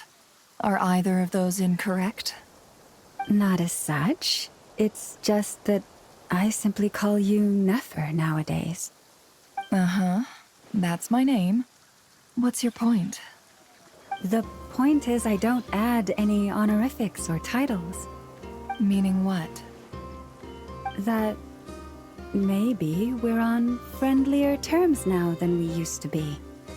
Is that how you see it? And I thought I was the one with eye damage. Never! Wilma! Paimon, traveler. Just swinging by to check in on you. How are things going? Did you manage to get some rest? Don't worry about me. I won't slow us down. And I give my all to ensure our victory. Ah, yes. Allow me to give you two a quick checkup. All done. You're both in good shape. You're welcome. You'll have your work cut out for you in this battle against Dottore, so make sure to get some rest in first. Paimon will keep an eye on him. Don't you worry. I'm glad to hear it. Take good care of yourself, too, Paimon. Sure thing.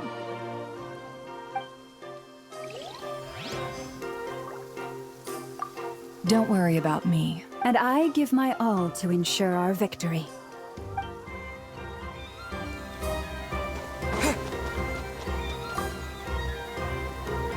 Traveler, Paimon, A pleasure to see you both. Friends! How's everything coming along? Fairly well, if I do say so myself. Personally, I am ready to confront Dottore head-on. Ooh, you sound much more serious than usual. To be honest, I am not usually fond of exercising my full strength. For one thing, it's hardly conducive to maintaining a low profile. Besides, I believe one should have the right to choose when to show their hand. I am conserving my strength until the moment of battle is upon us. Anything to boost our chances of victory. Seeing you get into the zone like this really puts Paimon at ease. Huh, Traveler? I consider it an honor to have your trust. Rest well. I look forward to seeing you both in your element during the battle.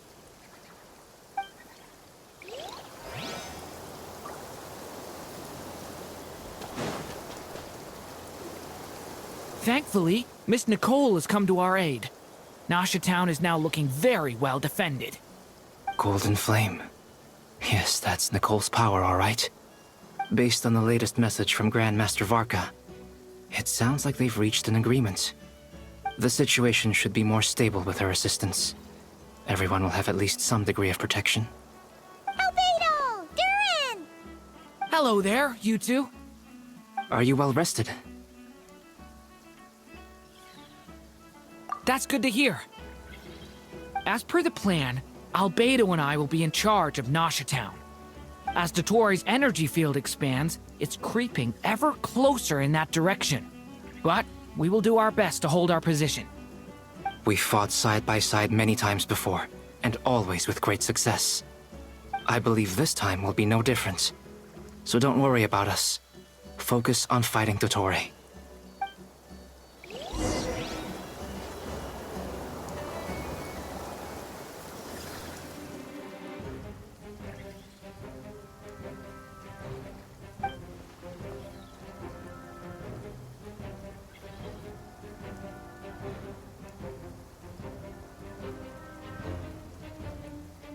Here they come.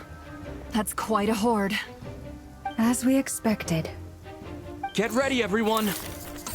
Take your positions and prepare to engage. Let's begin. I'm at the ready.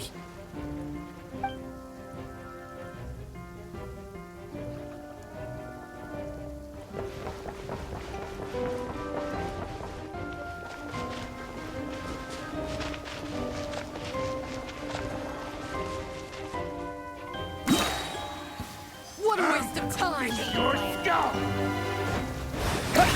Wipe out! Steady now. Beware the creatures of the night. There's nowhere to hide! You'll sorely regret that. Be silent. Observe.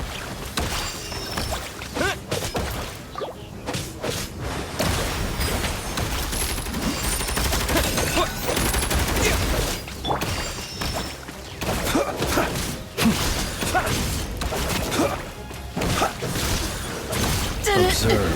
Take too long. Another one? Fine. Go!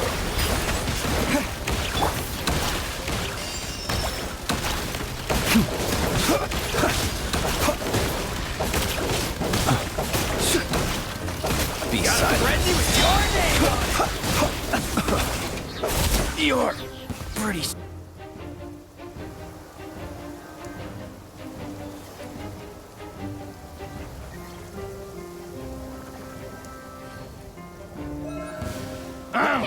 It's your skull! Forest, protect us.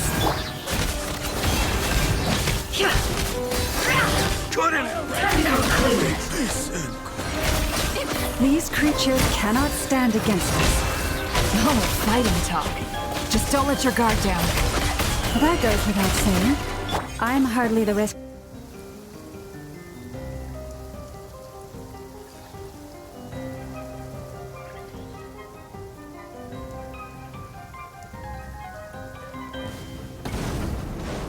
Come into being! Feel this ancient power! Turning point in space! That that was easier than I thought. Naturally. What do you mean? Is it because as created beings go...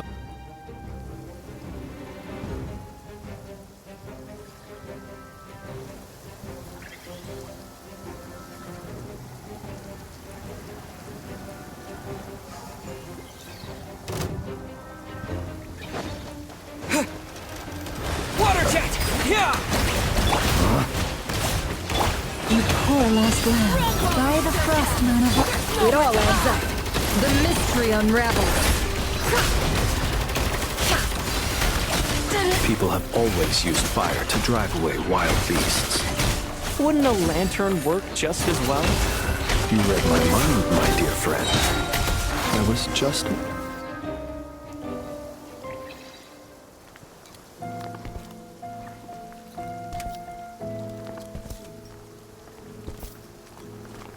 You're looking well. I trust you've had a good couple of days. Dottore. It's actually a good thing, in my view. If the subjects of my experiment were to die prematurely, it would throw quite a wrench in the works. And so, I must thank you all for your resilience. We are no longer on the same level, but you are nonetheless worthy of my respect. A creator god should be merciful and gracious after all. And in any case, it is only right that before I end your lives, the world is informed of the arrival of their new god.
The experiment begins.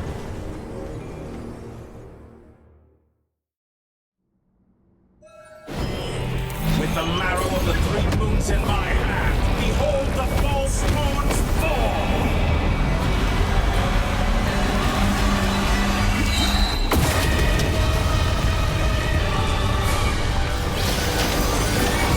Water jet! Wipe out! Chorus, protect us for the everlasting hope. The deception ends here. Observe, the night cometh. Water jet! That's more like it. Some results of By value. the frost moon of Did you old. honestly think that would The hit me? mystery unravels. No more lies. You're such a simple attack, and you're already struggling. Be silent. Yeah! Beware the creatures of the night. First, like an ant in my palm. Oh, I've been moved inside another space, and it's sealed off. Looking at the structure of it, it seems like Dottore intends to trap us here. There's no exit. Our endurance is about to be put to the test.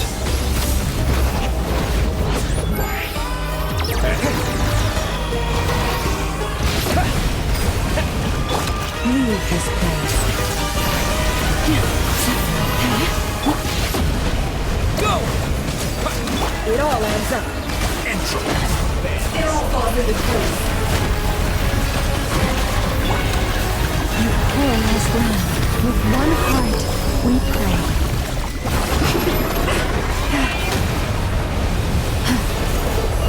Reverse.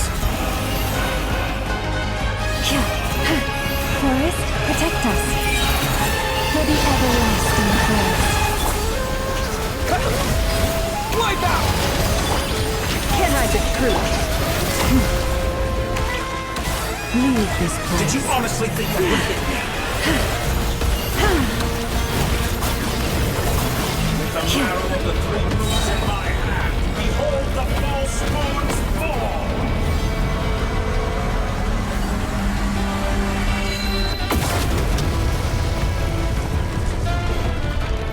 Tell me, where will you try scurrying off to next?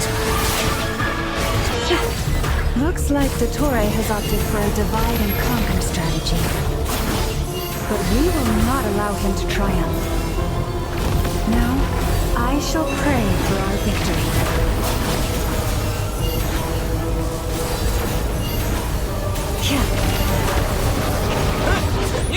Entropy goes to me! It all adds up. A future made of. Good, keep it up. Can't hide the truth. The deception ends here. That's still like it. Summer's about dull. Go! It all adds up.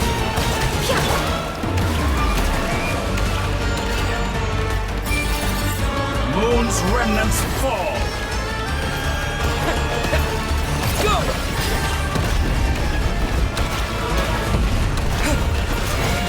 Go!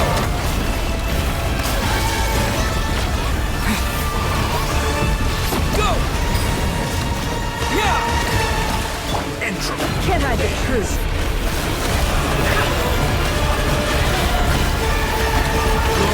The mystery unravels. Still collecting data.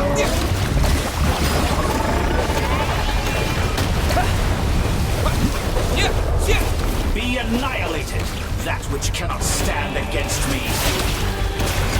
How unfortunate. What's this supposed to be? A knockoff version of the space Columbine got trapped in?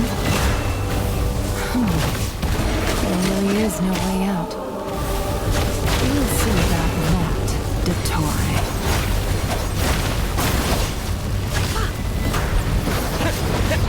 Water jet! My apologies, I had not intended to take your teammate. But you have a choice in that. Obey, and I can release them. An excellent deal, if you ask me. Won't you consider?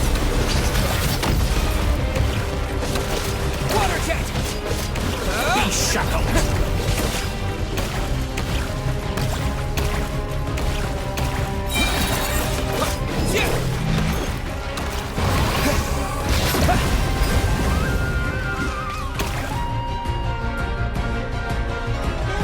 I'm aware you've been working on some little tricks to surprise me with, but it appears that none of them have come to fruition. My guess would be that you're trying to bring Columbina back. But then, where is Sandrone? Or are you trying to buy time for her? I always found their friendship to be a curious phenomenon.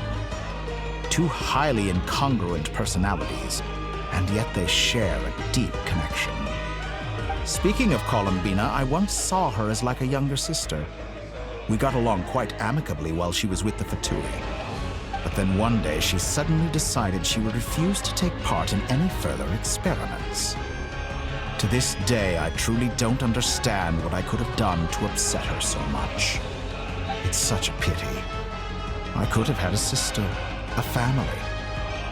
But alas, she grew to dislike me. You're not fit to be family to her. That I can't deny. So many people, all obsessed with playing out the same tired old dramas. This world is rotten to the core. And then there's you. You had every opportunity to reach the right conclusion. The thought of killing you off like this? But I maintain that I approached you in good faith, so I will offer you another chance. Will you work with me? You have until I count to 10 to make your choice. 1, 2, 3. Not in a million years.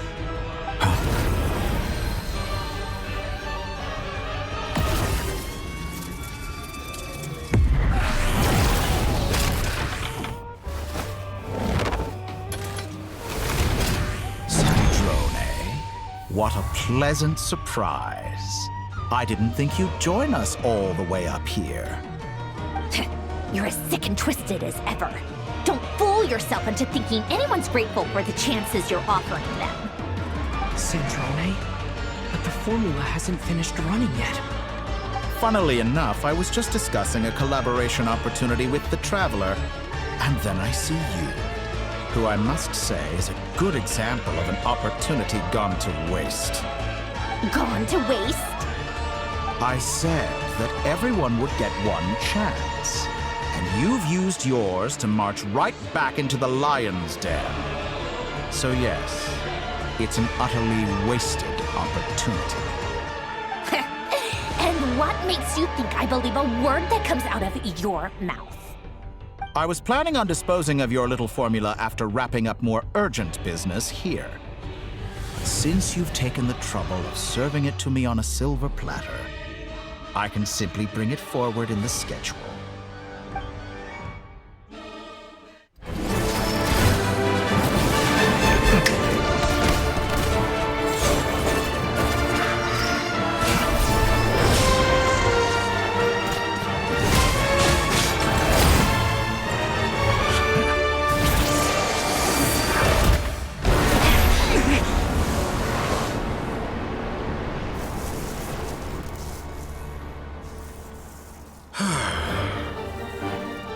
Is this your life's work? This piece of trash?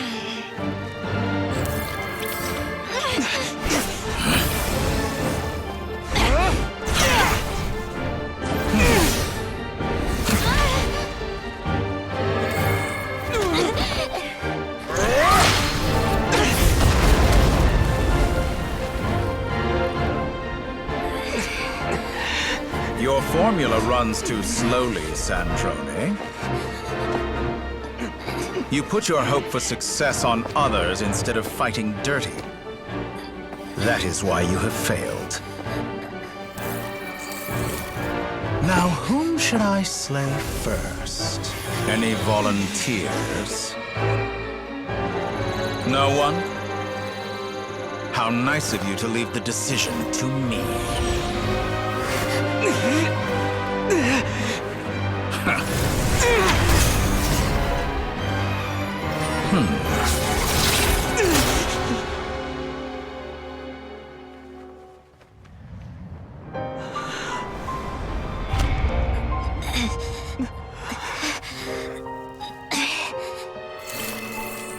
Oh, how unexpected. Sandrone, any last words for me, comrade?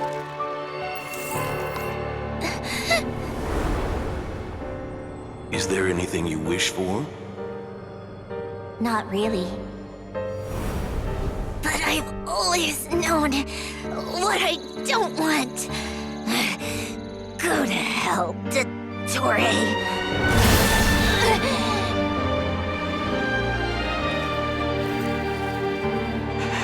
No!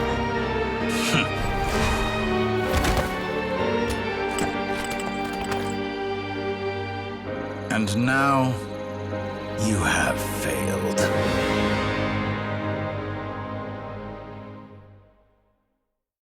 Sandrone! Now you see how fragile mechanical contraptions are. Just a gentle tap, and they fall to pieces. However keen of an inventor Sandrone may have been, her death spells the end of the formula that was running inside her body. Of course, I have to commend her for making it this far. As her colleague, I have to admire her stubborn tenacity. Now, it is time for you to take your place by my side. My count was interrupted, but the second chance I extended to you still stands. Once again, you are welcome to join me. By now, I'm sure you have gained a greater appreciation for the power and authority I wield. What is stopping you from embracing a new world of endless possibilities? Not in the mood to talk? As you wish. You seem less talkative than usual today. I'll change the topic to something more apropos. Sandrone was always like this, never trusting anyone, always so reluctant to share her research with them.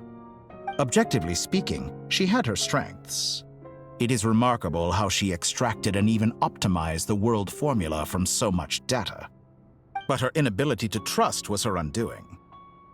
Had she allowed someone else to monitor or run the formula for her, you might still have a chance at victory even now. But regrettably, she was a stubborn fool. As much as it pains me, she had to go. Dottore, maybe this is news to you, but people can change. Columbina surprised you when she escaped. And I think Sandrone would surprise you too. Change? You can twist the truth however you want, but I see it clear as day. You're the one who can't trust other people. Is that how you see me? By this point, what can you hope to do about it?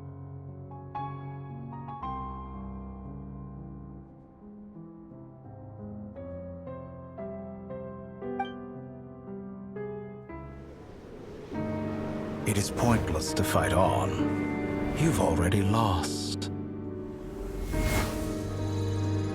Wrong. You can't win this, Dottore.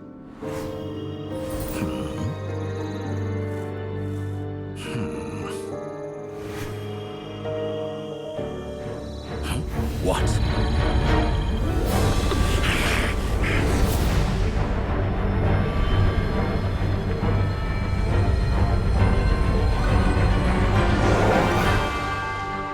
My formula can get us 90% of the way. It will connect you to Columbina. Then, I will bring the formula's output to the Traveler's side. For the last 10%, do whatever it takes. Just bring the moon down.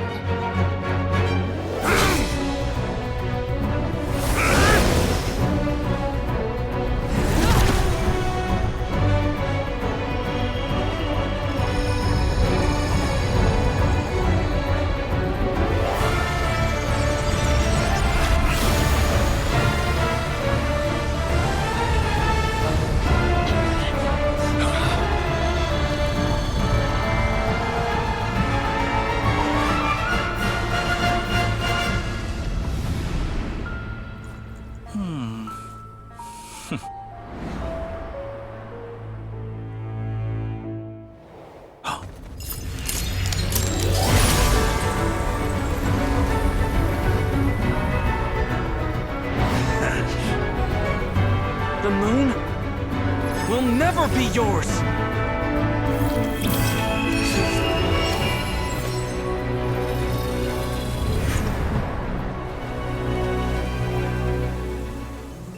I turn my body into moonlight and pour it over Nodcry. My soul I leave here to inform my future friends.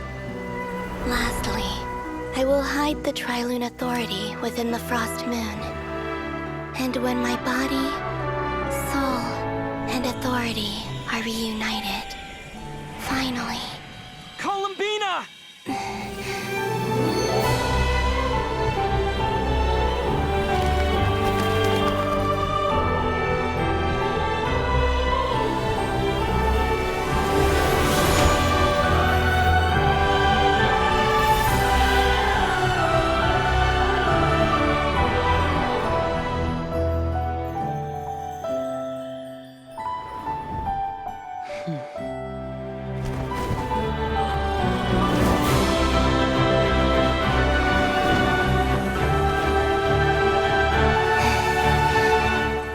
It's been too long.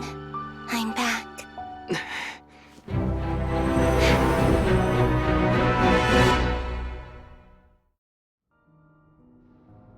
Stay focused on the battle, Traveler. What a touching reunion. Though I personally find myself repulsed by the sight of weaklings huddled together for war. Such a simple task. Quite finished patting yourselves on the back. Show me how long you can struggle before you drown. Watch out, Columbina! The G can manipulate space itself! I know. Wait for the right moment. We'll fight together. Found! Moon's remnants!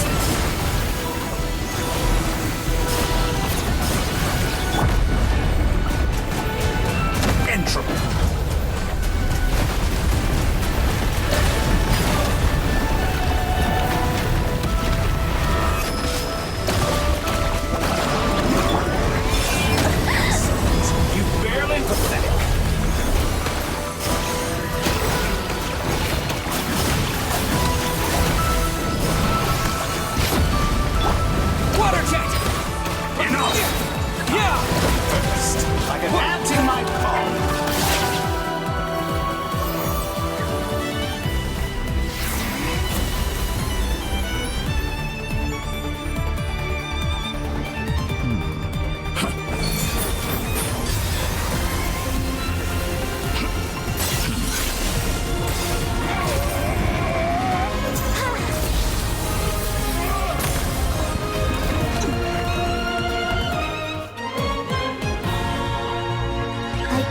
The new moon's blessing.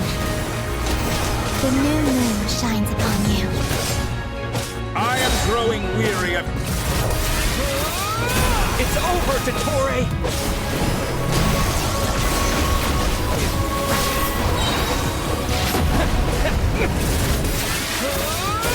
Time to pay for your heinous crop! No longer must the world cower in the cold night.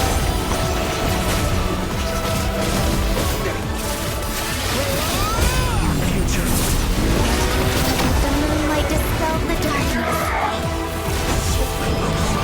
I'm close to the new world. Everlasting as the moon.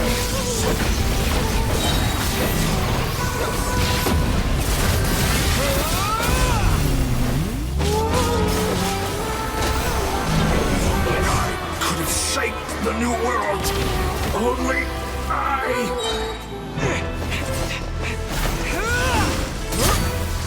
willfully blind. How can you be so satisfied with your fate?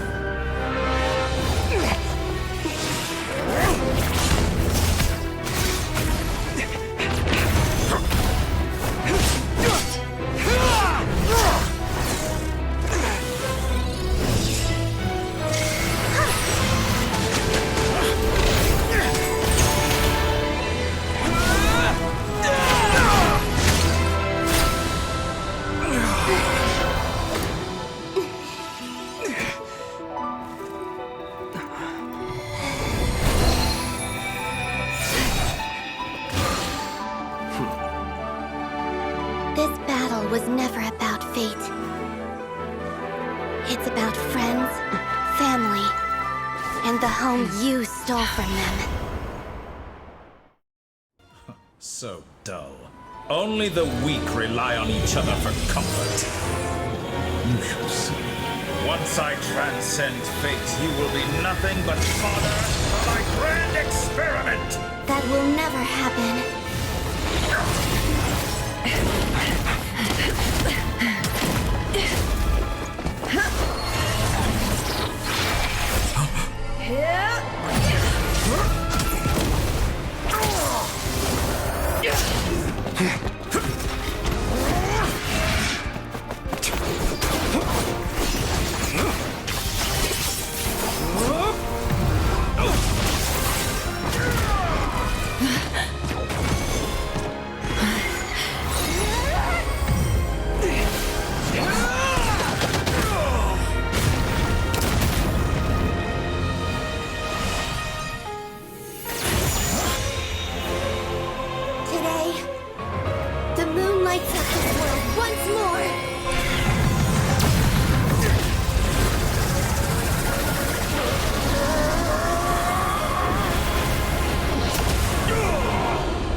This world is our home.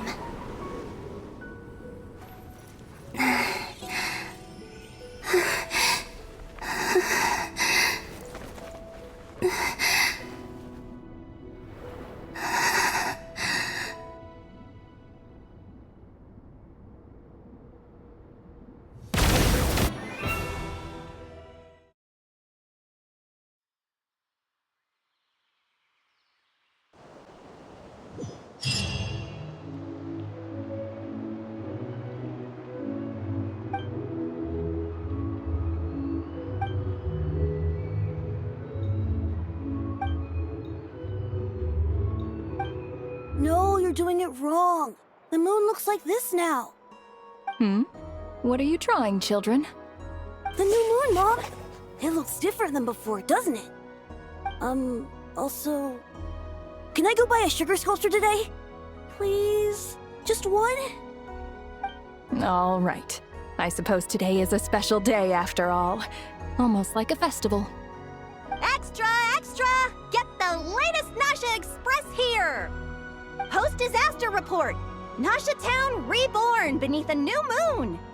The voyage begins today! The future looks bright thanks to the League. Want a copy?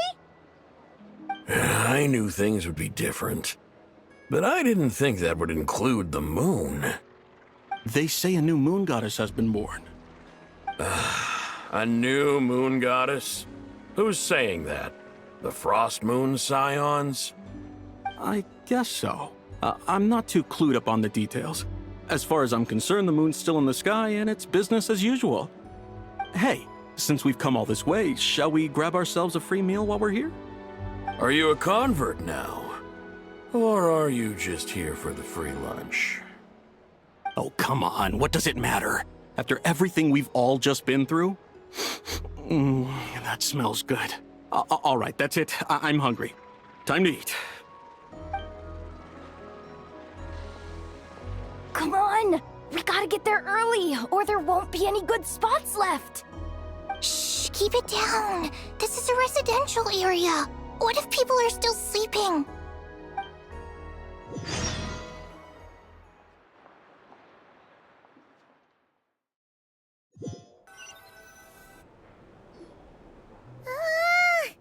Why is it so noisy outside? It's okay. Paimon was pretty much awake anyway. It's been so long since we last had a chance to relax, huh? Feels like time is moving slower than usual. What about you? Did you rest well? Still winding down from everything that's happened? Or are you wondering how our friends are doing? Or is it about what Dotori said to you? Okay, if you say so. But don't push yourself, alright? Let Paimon know if you need to talk. What we just went through was a lot. It's totally normal if you need some time to get back in your groove. Luanatar disappeared after Columbina came back. Apparently, she was part of Columbina's soul or something. Still, Paimon kind of misses Luanatar somehow. But anyway, you did great. So did Paimon. We all worked our butts off to contain this disaster, and in the end, we made it. So, chin up, Traveler. You should be proud of yourself. Hey! Don't poke fun. You should be glad that Paimon's growing as a person.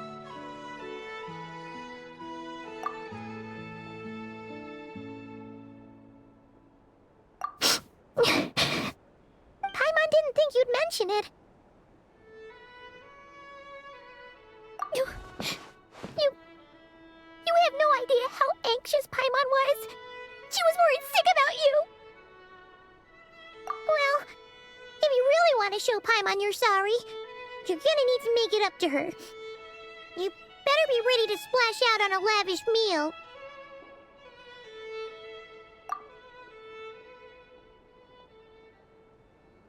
Phew. Okay. Paimon's full now. Huh? Oh, well...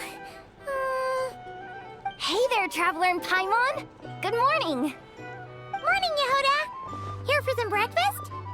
Oh, I've already eaten. Just need some water. I was mostly worried you might forget what day it was today. So, I came over to remind you.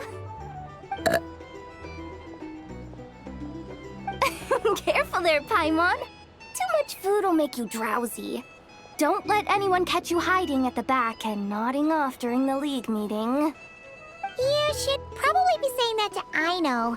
She's the baby of the group, if anyone. True.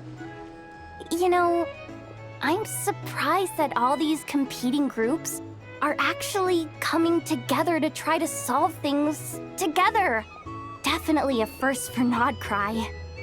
Well, nothing like a region-wide calamity to bring people together. After that, surely even the most self-interested people have to realize that going it alone isn't worth the risk, right? Try telling Boss Neff that. She's not exactly convinced that people are gonna get with the program. Really? But if she's so pessimistic about it, why'd she agree to be the Curatorium's representative in the League? Probably 'cause even though Unity sounds like a pretty far-fetched idea, the benefits it would bring make it worth a shot. I think things will work out, though. I swear, Nodcry feels like one big family now with everything that's happened. More than it used to, anyway. Paimon's with you on that one. And it seems like plenty of other people agree, too. Just listen to the bustling streets. All right. Everyone's been rebuilding these last 2 weeks, and the evacuees have been coming back in droves. Life's slowly returning back to normal. Which means my workload's probably gonna shoot back up. Were you about to head out? There's still some time before the ceremony begins, you know. Yeah, we were gonna take a stroll around the square and say hi to some friends first. Sounds good. See you later then.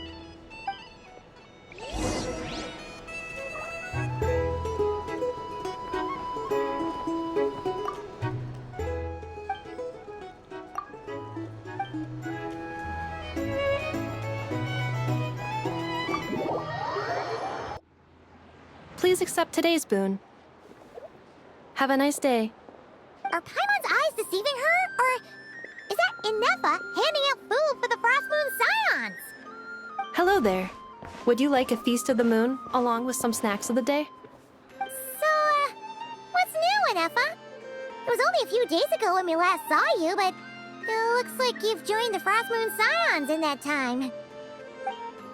And Aino, too?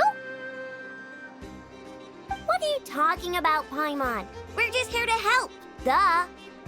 In the wake of the disaster, it's all hands on deck. We responded to Lama's request for support. At times like these, the smallest good deed can inspire others and help them through the hard days ahead. And we're using eggs and heating tubes to make that a reality. In true Krumkake Crab Shop style! Enough! Did you hear that? The Traveler said I did good. The Traveler! That's because it's true, I know. Proposal. If you can resist eating today's dessert, I will provide you with compliments, too. No way! Well, that proposal got shot down quickly. I need something to get me through the hard times too, you know. Mom! Yes, dear. Go right ahead. Excuse me. Could I take a photo with the robot lady? She helped us get safely out of Nodcry, and she helped us get back home too. She's the best. Of course she is! And since I'm the whiz kid who built her, that makes me even better than best, right? But you stole my snacks, though. Oops. Shall we move to the open space near the center? The view there is better. Thank you!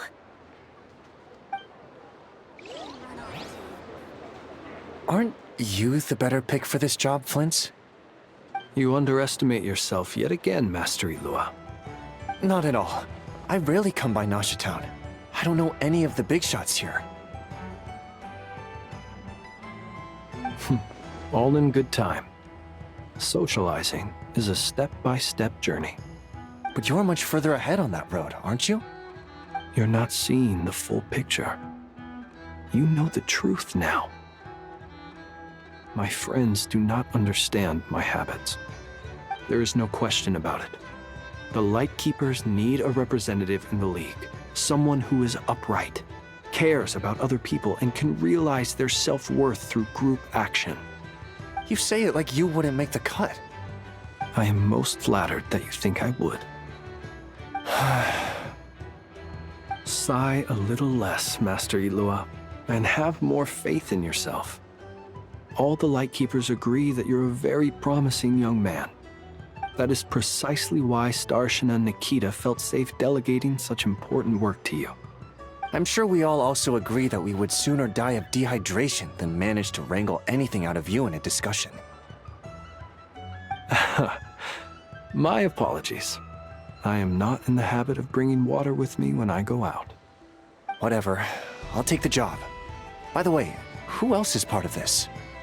Oh, it's quite the who's who of Nodcry.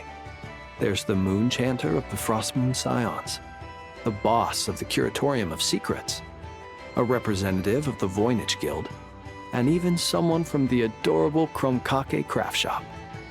I'm sure you will find speaking with them to be a genuine pleasure. If you say so. I've never done this work before, so I'm honestly a little scared of making mistakes. But I'll do it. Not only is it our duty as Lightkeepers, but because I want to make Nodcry a more welcoming place. An admirable attitude to take. The beacons are lit, Ilua. We're but one step away from breaking through the blizzard. We have the chance to band together and build our shared homeland into an Elysium. This is unprecedented for Nodcry. An opportunity not to be missed. Yeah. You're right. I'll do my best. Quite a few familiar faces have arrived. Let's go, shall we?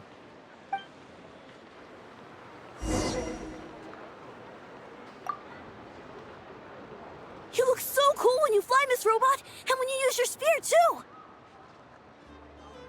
And even though you took my snacks, it's pretty cool that you can build stuff like this. You've got so many inventions. It's amazing! Also... Micah, we need to go now.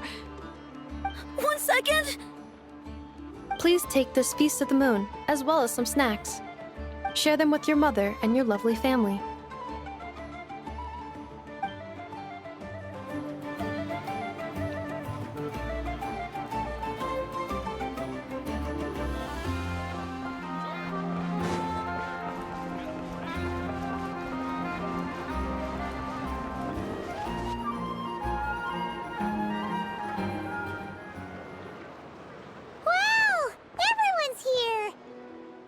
You seem well rested. I know no one's asked, but I'm sure you all want to know, so let me just say, we're doing great. Thanks. Well, great, but not perfect. Starting to lose my mind from boredom. Can't drink a drop of alcohol while I'm waiting for my wounds to heal. I'm sure you had a sneaky swig or two. Wait, how'd you find out? I'm sure you must be missing Mondstadt after all these years away, Grandmaster. Yeah, you could say that again. Every time I get news from Mondstadt, it makes me want to go back and see the place for myself.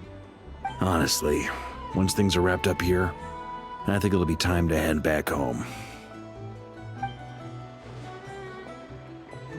Hey, looks like someone's taking the stage. Can everyone see okay? Anyone need a boost? I'll just listen from the back. It's fine. You're taking this pretty seriously, huh, Durin? Well, it's not every day that I get the chance to see how people speak in official settings. Soak it up like a sponge. I'll make sure you get a chance to practice for yourself later down the line. Actually, I know just the thing. You can debrief the Knights of Favonius for me. Mr. Varka, are you forgetting that I'm not a Knight of Favonius? I can knight you. Any particular title you'd like? Is he joking? I really can't tell. You'll have to figure this one out for yourself. It'll be a good learning experience. It is my honor to host the opening ceremony for the League, and to have this opportunity to speak to you all in my capacity as Voynich Guild representative. Could this person also have been pushed onto the big stage by the real big shots? Guess I'm not the only one then. We come here today, having weathered the trials and hardships of yesterday, and having learned from them the importance of unity and cooperation. All right, here we go. Uh-oh, looks like Aino's off in Dreamland already. Wait, Boss is looking kinda drowsy too. What's up with her? Come on, get the speech over with already. Nodcry is our home, the land we rely on for survival. And as we chart a course for the future, may we persevere through the storms ahead as we sail towards a new era of prosperity, freedom, and hope.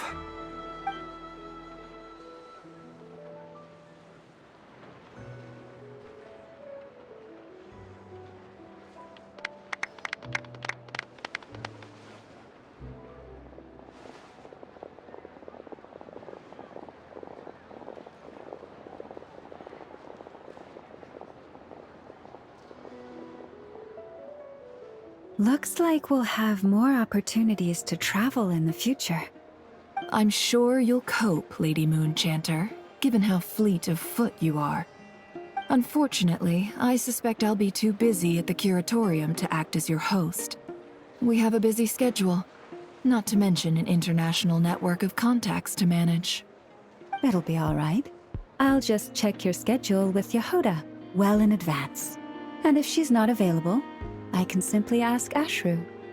You... So giving my employees extra workload isn't enough for you? You're really going to drag my cat into this too? I thought you'd approve. Aren't you forever increasing your employees' workloads? That's a bold statement. Are all the Frost Moon Scions feeling more audacious now that your moon goddess has returned? Columbina's return has brought joy to all who care about her. That includes both you and me. As for the Frost Moon Scions, we are learning how to thrive independently, without relying on the moon goddess. It is up to us to make our home a more livable place. Joining the League is one of the steps we are trying towards that end. I like the word try. It's nice and non-committal. You can opt out at any time and still say you tried. You don't see a bright future for the Frost Moon Scions? Or did you mean the League? I'm just not as optimistic as you. The Frost Moon Scions should count themselves lucky that they have a leader as stubborn and enterprising as you. But Nodcry's a big place, with all kinds of people. Most of them don't enjoy answering to a leader, or even listening to reason. Well, that's where you and your methods come in. Unless the Curatorium of Secrets is only here for appearances. For now, yes. And that won't change until this venture becomes worth my while. What would make it worth your while? Getting out more than I put in. Right now, I'd barely break even, but I'll grant that it's a good start for Nodcry. Then maybe it's worth a try. All right, you can stop now. Or do I have to join the Frost Moon Scions before you'll get off my back? You'd be very welcome to join us. Hey, you two! Congrats on all your hard work! What are you chatting about? Nefer was trying to dissuade me from adding to her employees' workload. Also, she's considering joining the Frost Moon Scions. Sorry, what? Your conversations are always the most interesting.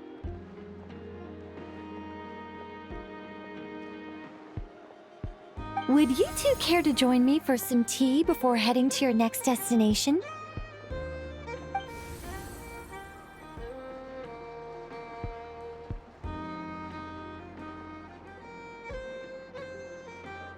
Nicole? Wait, where are you? Aren't you gonna show up today? Sadly not. I'm otherwise occupied right now. I'm sorry, Paimon. I can hear how disappointed you are. If it's any consolation, let me say that how things appear on the surface is a far cry from what they are at their core. Perhaps you'll feel better if you focus on the fact you have a special line of communication with the great mage herself. Okay? Has something happened? No, or not yet, anyway. Well, that's not ominous at all. Not for the time being. Just think of this as a general check-in to make sure this communication system is still running smoothly. Besides, it's good to chat once in a while if we want to maintain our friendship. You could have just said so. Paimon got all worked up for nothing. Still, the best friendships are built through face-to-face interaction, you know. It's never gonna stop being weird having tea with you when you're not there and just talking to thin air. All right, fair point. I'll bear that in mind for next time. Yeah. Any update on that crisis at the world's borders? Alice just informed me that they had their work cut out for them. And now everyone's thoroughly exhausted. But they did finally get things back under control. Still, we can't let our guard down yet. The disruption caused by this disaster has made Teyvat easier to detect from the outside universe. She plans to wait for things to stabilize, then reschedule her Mondstadt vacation plans. As for me, I agree with Hat Guy's perspective. This is a time when many new variables are emerging, and the situation is changing constantly. Plus, most of this change is for the worse. We have to remain vigilant and ensure that the embers of chaos are not rekindled. I did notice that the energy in Nodcry changed somewhat after the War of Funerary Flame, but since it was still aligned with the Light Realm, I never gave it a second thought. It looks like I'll have to examine the connections between phenomena I observe more closely in the future. Just doing my duty. It's more or less second nature by now. Of course. To give you the full picture, I'd have to start with the substance from which angels were formed. Never mind. Paimon's right. Showing off my knowledge would be much more satisfying in person. By the way, you did receive the gifts from the Hexen Circle, yes? I'm not trying to claim credit or anything, but my pride demands that I at least mention it. They're quite similar to the protective talisman that Alice gave Dory, but with some very special enhancements. Oh! So that's what kept our friends safe when Dory trapped them. Indeed. We went to great lengths to make sure they were invisible to his eyes. I'm so happy they came in handy. Still, not fishing for gratitude, by the way. I just want you to be aware that sometimes your friends may be protecting you in ways you cannot perceive. Anyway, I'll contact you if anything else crops up. If not, you know what they say, no news is good news. Oh, my angelic instincts are tingling. They say you should head to the docks next. Your friends are about to board their ship home. This place looks perfect.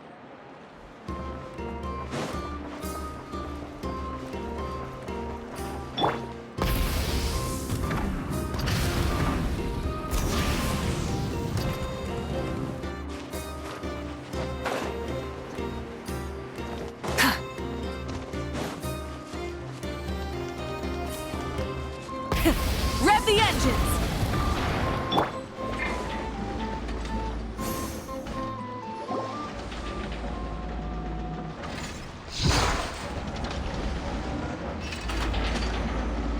You're here. You're here too, Hat Guy! Are you heading back together? No. I'm bound for Sumeru, and she for Fontaine. We just happened to cross paths at the harbor. Everything seems fine. Sandrone may have an abominable temper, but she's always been very responsible with important calculations, and things entrusted to her by valued friends. You always speak as if you know us inside out, Mr. Hat Guy. Maybe I'm just a good judge of character. I certainly hope that's all there is to it. Regardless, you have been a significant help in this matter. For that, you have my gratitude. I didn't do anything special. Sandrone's the one who completed a seemingly impossible formula and turned the tide of the entire battle, even giving her life in the process. She's the one we should be thanking. Even we were unaware that Sandrone had hidden the real formula inside Polonia's body. She managed to fool Dottore into thinking the formula was running in her system by installing an identical-looking decoy within her. She probably realized that she didn't have the strength to stop Dottore. But this way, she could at least get him to lower his guard. She always worked like that. Always had a backup plan.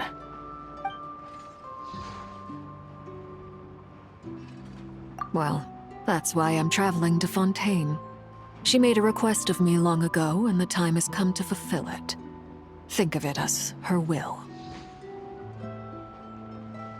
She said that should she ever fail in a mission, she'd like me to deliver her core and Polonia's to the Fontaine Research Institute.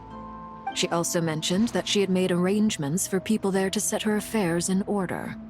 Some of her personal effects, such as her notes, were left to me. I've decided to take them back to the House of the Hearth, for safekeeping primarily, but also as mementos, I suppose. However, there is one book among them that I'd like to leave in your care. I'll have someone deliver it to your residence at the flagship at a later date. No, I was specifically warned not to tell her. This is her last wish, and I will abide by it. I can only hope so, but none of us here can know for certain. I bade farewell to Columbina earlier today. As promised, she turned the iridescent moon's marrow over to me. She spent a long time with Sandrone's body, saying her goodbyes. Oh, is she alright? Sandrone's passing has left a great wound in all of our hearts. It will take time to heal, but Columbina surprised me. She offered me some words of comfort before I departed. Despite being grief-stricken herself, she showed an awareness of the feelings of others around her. She never used to act like this. Clearly, she has grown. And I suspect that we have you to thank for much of the change we are seeing in her. After these recent events, the Tsaritsa has revoked the Pale Star Edict. Snezhnaya now realizes that the arrest warrant for Columbina was just a ploy by Dottore, who coveted her powers.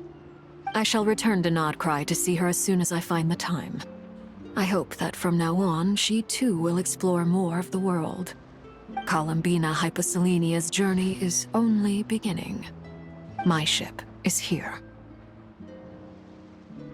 Traveler, Paimon, we shall meet again.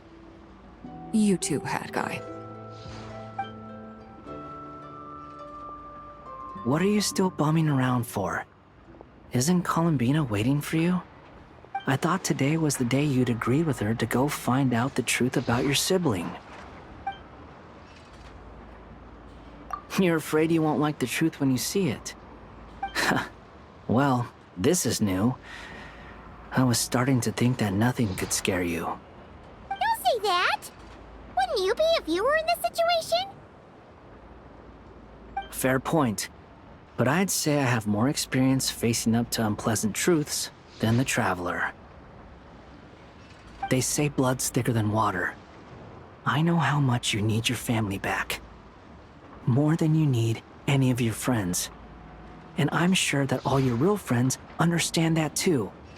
No matter what the truth turns out to be, they will stick by you and support you, whatever decision you make. Finding the truth is important. But more important still is what you choose to do once you've found it. At least, that's the life lesson I've learned from my experience, grappling with the truth. What? Now that Dottoro's dead and gone? A little, I guess. But it hasn't solved everything. Maybe I regret not getting to end his life with my own hands. Or maybe it's something else. But for whatever reason, I still feel like I have a chip on my shoulder. Either way, I'm going back to Sumeru. Lesser Lord Kusanali is gonna need help dealing with all the chaos Dottori left in his wake. Not just from this incident, but everything he did in the past, too. You should continue with your journey, as you've always done. Who knows? Maybe we'll meet again someplace else. So, what should we do now?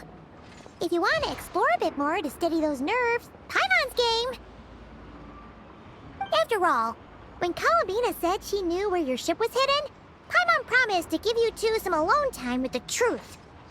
It hasn't been all that long since we were last apart, sure, but with Columbina there, Paimon's sure things will be just dandy. Ain't no biggie. Paimon might be all about that food and fun, but she knows how to do right by people. Paimon's sure you'd prefer to digest the news about your sister in peace. But, no matter what you see, just know you can share it with Paimon. Of course, as long as it's not super private. If you can't make sense of something, let's give it some thought together. And even if we both can't figure it out, Paimon can at least treat you to a nice meal. Glad to hear it. Feel better now? Alrighty. Next up, time to meet with Columbina.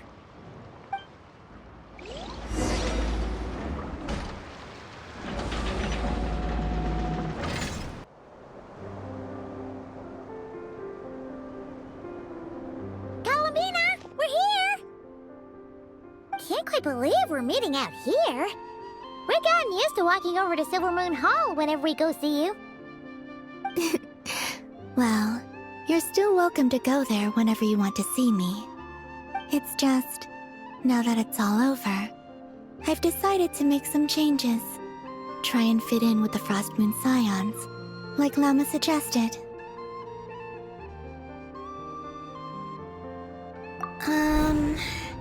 The older generation are still timid around me.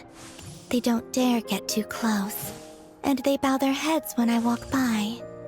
But things are much better with the children. I see more curiosity in their eyes. Hopefully, by the time the next Moon Prayer Night comes around, I can enjoy the festival with them as myself, without having to pretend that I'm only dressed up as the Moon Goddess. You'll do fine, Columbina. Paimon's sure they'll realize you're super nice once they get to know you better. You really think so? When we first met, you thought I was a little up in the clouds. We were just starting out then, come on! So Lama told you, huh? I'm only teasing. I know that I have you to thank for pulling me back down to solid ground. It feels good to finally stand firm on the earth where I was born. Oh, that's great!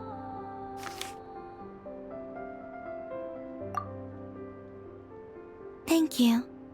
I'll make sure not to lose it this time. Well then, are you ready? Lumine, what happened to our spaceship back then? Why did you leave? It's time to learn the truth at last. Ready as I'll ever be. Good. Then let me open the way for you.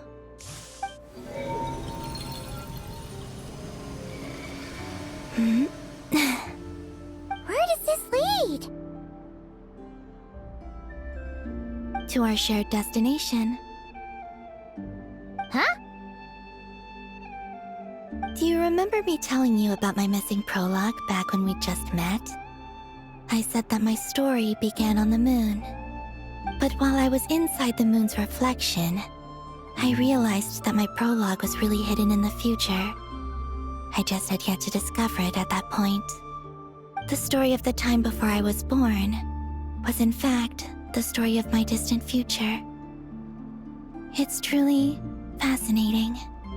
But when I obtained the Trilunar Authority and returned to our present reality, I sensed something I hadn't expected.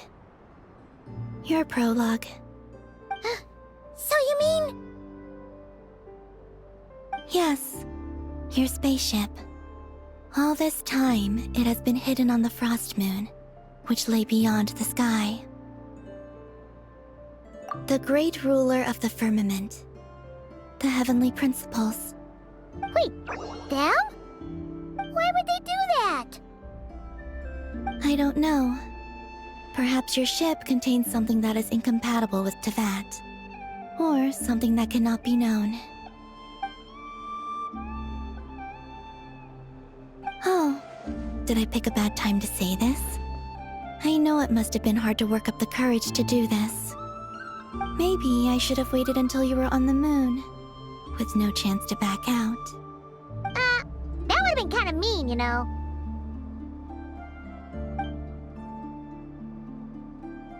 Take me there. Oh? Whatever is hiding in that ship, it belongs to me and Lumine. Those memories belong to us. No one else has the right to decide whether I should or shouldn't know about it. Not even the heavenly principles. Very well. Then let's go. You two take care, alright? And don't forget to come back soon! Rest assured, Paimon. We will. Traveler, after you. Thinking about the story that we'll find hidden on the moon? Yes. And hoping that it has a happy ending. Stories like that don't exist, you know? You don't believe in happy endings? I don't believe in endings.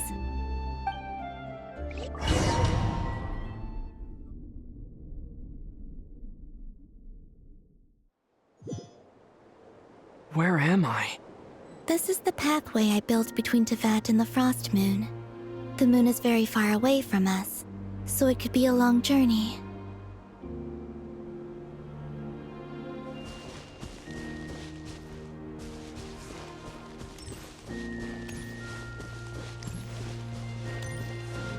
After I obtained the Trilunar Authority, I unwittingly saw past events from many of my friends' lives. One was Lauma. She was so young when they chose her to be the Moon Chanter.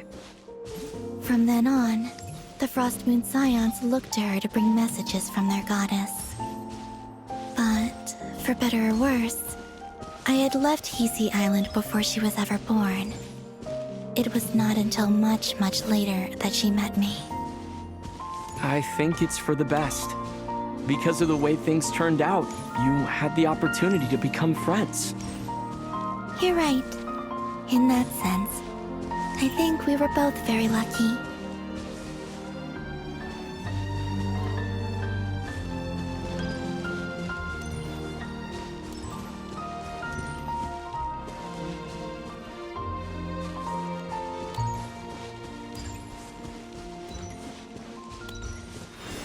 Oh, and about that mage, Nicole.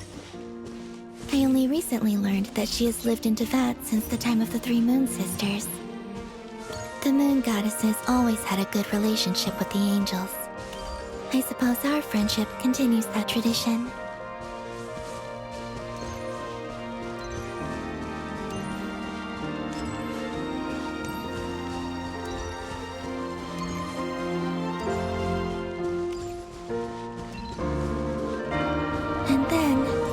Zandrone. I never knew that much about her, beyond the fact that she was created by someone called the Lord Artificer. She, too, suffered for a long time before joining the VIII.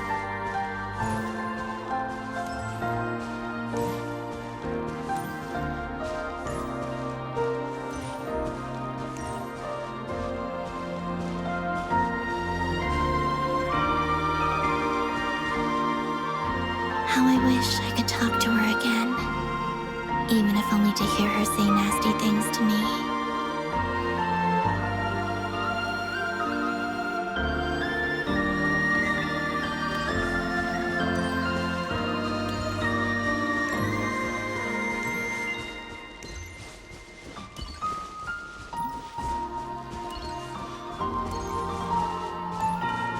Also, I saw your sibling's story. I'm afraid I didn't see much. It seems that she rarely came to the surface, where the moonlight shines. But I did notice that back when you first set out on your journey, she would often appear nearby, gazing at you from afar with a guilty look in her eyes. Lumine. Let us speak no more of the past. I probably shouldn't reveal so much about my friends. It's not my place. Let the moonlight carry us forth. We are very close now.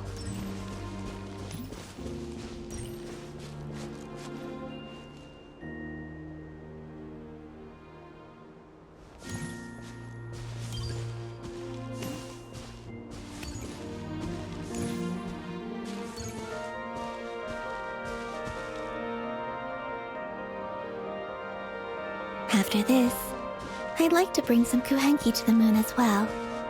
If they're willing, of course. What about your other friends? Will you bring them to visit too? Certainly. But I'll need to tidy the place up first. This home hasn't received any guests in a long, long time.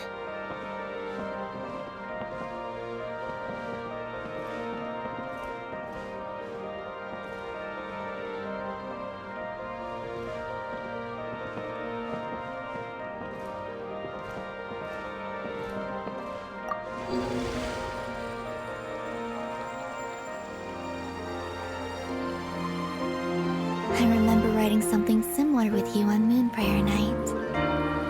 I believe it was called... Dodoko's Whirligig. Yes, that was it. You asked me if I was afraid to return to the moon, and I said that I was. The idea that I had gained something precious, only to lose it so quickly. That frightened me. But I'm not afraid anymore. Besides, this time, we're traveling together.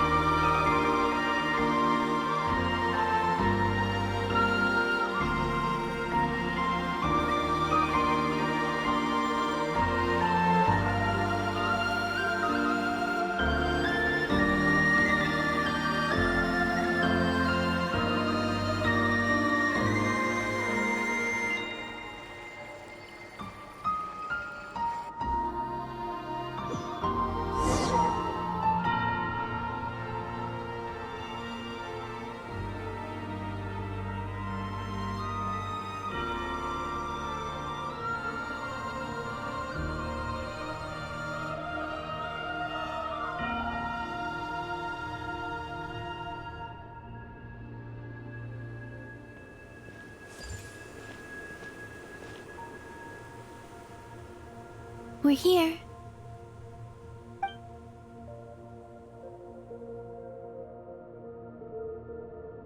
Over there.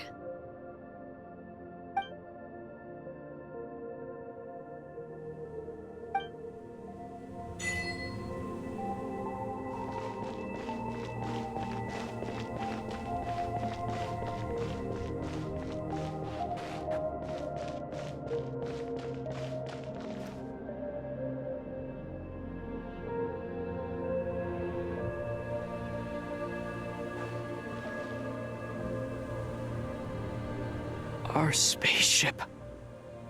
It's huge. I suppose that the moon is the only place one could hide it. It'll be alright.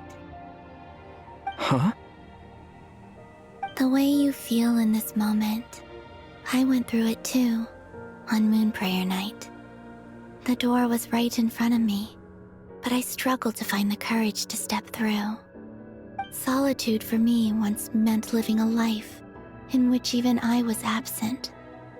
Before I met you, that was the only life I knew. But that night, solitude meant throwing away the life I had gained after meeting all of you. Columbina. Go. Retrieve the part of your life that was once lost. Trust me, you will lose nothing by doing so. Look, Tevat is right there. All of our friends are down there, waiting for us. You're right. Thanks, Columbina.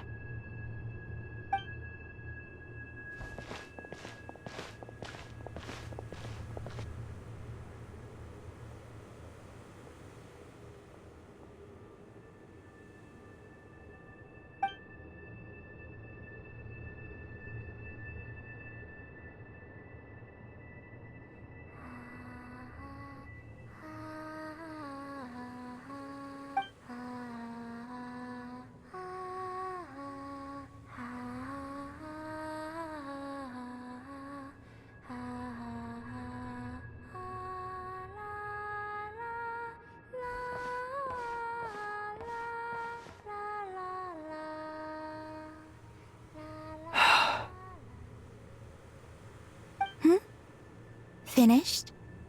Yeah. Why did you take your eye mask off? Well, since my return, I've decided to take more opportunities to see the world with my own eyes. Besides, I've always wondered how Tevat looks from the moon. And what do you think? It's beautiful.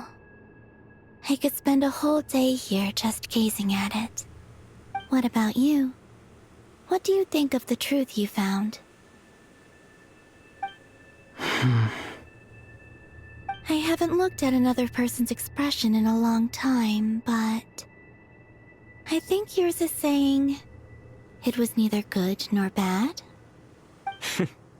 Keep this up, and it won't be long before you give Nephra a run for her money.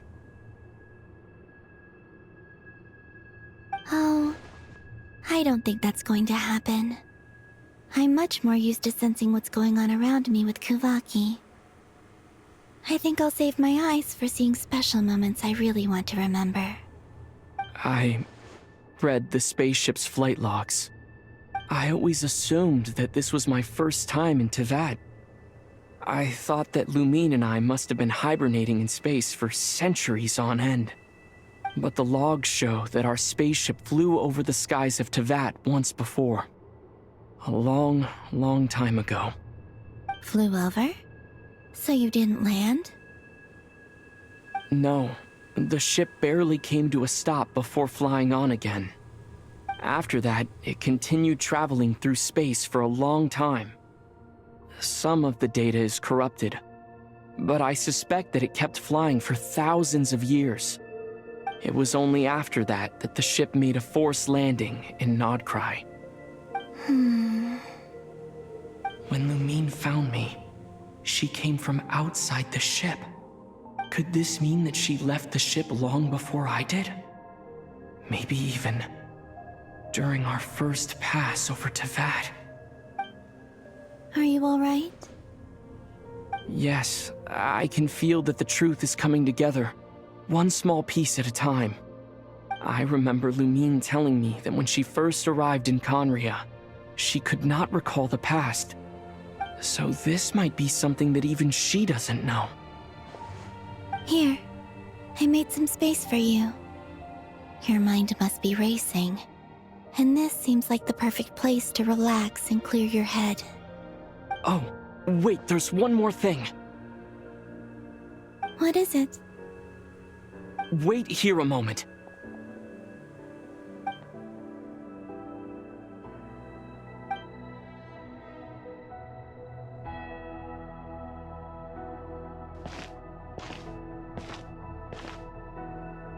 Hey, Columbina.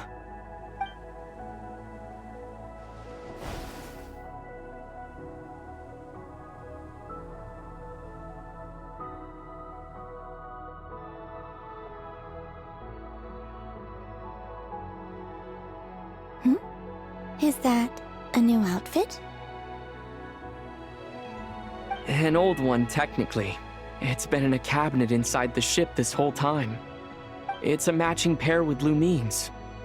She always liked this set more. Huh. I don't think there's a huge difference. Really? Yes, it's still the same you. You're the same person, no matter what clothes you wear. Only Columbina would make an observation like that. Traveler, do you consider Teyvat your home? Home is wherever Lumine is. But then after all the time I've spent here, and everything I've been through, yes, I'd say it's my home. Would you change your answer if Teyvat changed appearance? I mean, if the truth about Teyvat turned out to be different than what you thought. I don't know, but I don't think so. The truth is not what matters most to me about Teyvat. When I was first born, I longed for a home. And when you get something before you're mature enough to understand the world, you just take it at face value. I thought that a home was a transaction. You give me what I want, and I'll do the same for you.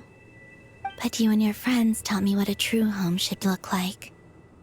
You never asked for anything, yet you gave so generously to me. That's because your friendship matters to us. It was worth it. In the past, I thought that my birth in Nodcry must have been a mistake.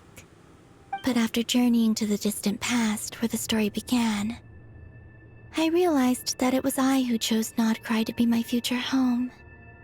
Now, I am glad that I made that choice.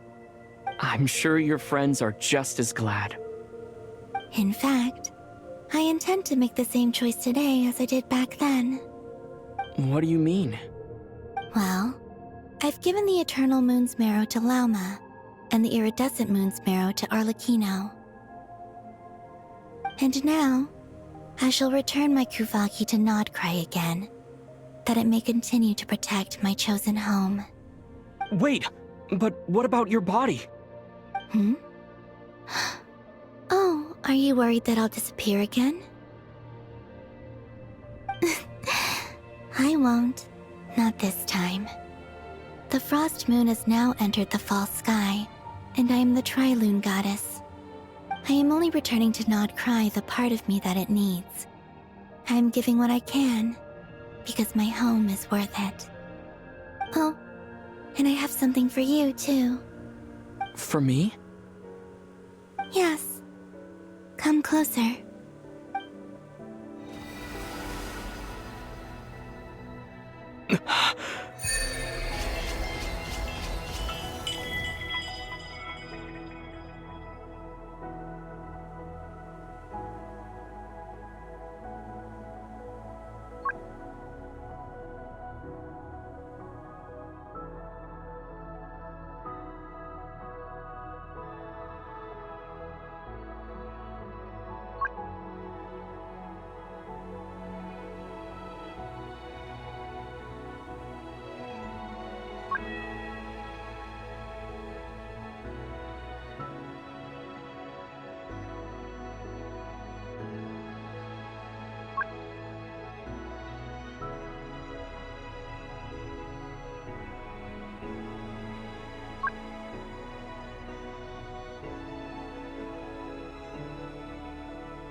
What was that? I lifted some of the restrictions this world placed on you. I trust this will help in your future adventures. My power. It feels like it's grown. I can use the elements more freely now. Thank you. This will be a great help. You're welcome. I see you as family, and after everything you've done for me, In fact, no. It's not because I owe you. It's because you're worth it. Here, this flower is for you.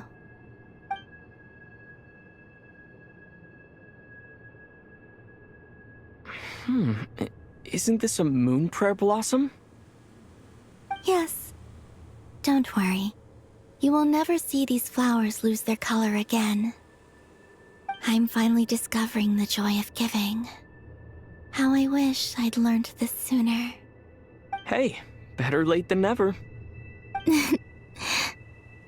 What are you thinking about now? Why don't you take a guess? You get... one shot. I don't think I'll get it in one guess. But I'm sure it's a happy thought. That's kind of a sneaky answer. I can't say you got it wrong. Down into that, the moon seems so far away. I felt it might always lie beyond my reach. But on the moon, everything feels so close by. The haze that once enshrouded the skies has finally been dispersed. I feel like a traveler on a winter's night, starting a new chapter in my tale by the warmth of a bonfire. I don't have a lot of luggage, but I do have a lot of hope for the future. Well, what's next? Next? To start with, I want to stay here just a little longer. After that, let's return home and continue our journey.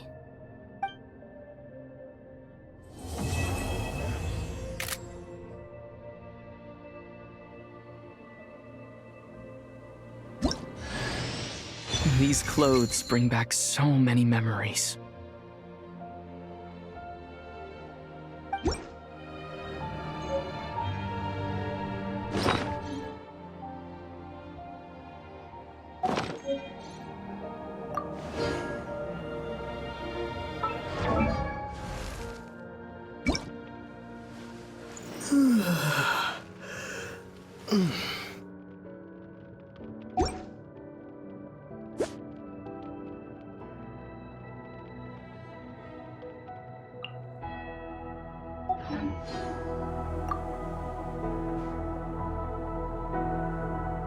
The journey goes on, for you and for me. Like I said, this is not the end. I don't believe there has to be an ending. Oh, is that your next destination? Most people would probably tell you to pack some warm clothes. But I experience things differently than most people, so I can't know how cold it is. In fact, it is home to quite a wondrous heat source. I think they call it Kreshnik's torch. Every city in Snezhnaya is built around one of those. I sensed the energy it gave off as I was passing by on a railway train. It felt grand and distant. I also recommend the Korolievsky troupe in Snezhnograd. They give performances quite regularly, and entry was free for harbingers. I liked them a lot. Ice cold and sharp. Crystal clear in some ways, yet profoundly unfathomable in others. Like the thick layer of ice on top of a frozen lake. That's just the impression that Tsaritsa gives me. I was never able to glimpse what truly lies beneath that icy exterior. In fact, I don't think the people of Snezhnaya even know what kind of power their god wields. Maybe that's because the Tsaritsa herself has never acknowledged, nor accepted that power. There's Regrator, the Rooster, and the Jester. Between them, they control a lot of what happens in Snezhnaya, but I can never wrap my head around how exactly power is split between them. I just know they are each responsible for many specific domains. I noticed that the Rooster and Regrator often appeared to get along on the surface, while working against each other in secret. And theirs is not a friendly rivalry. But I wasn't particularly interested, so I tended to keep my distance. Now that I think about it, the term Mistelton often seemed to come up in connection with Project Stuja. Once things settle down in Notcry, I'd like to explore the world beyond Snezhnaya. You've told me so many stories about the other places you've been to, and all the friends you've made there. I'm curious to visit those nations and see them for myself. It would also help me learn more about the journey that has made you into the person you are today. Okay. As you continue on your journey, don't forget to gaze up at the moon once in a while. It is, after all, no longer an illusion. It shall cast down its true moonlight, connecting us in truth.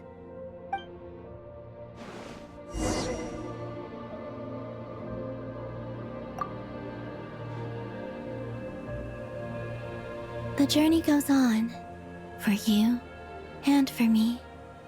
Like I said, this is not the... Okay. As you continue, it shall cast down its true...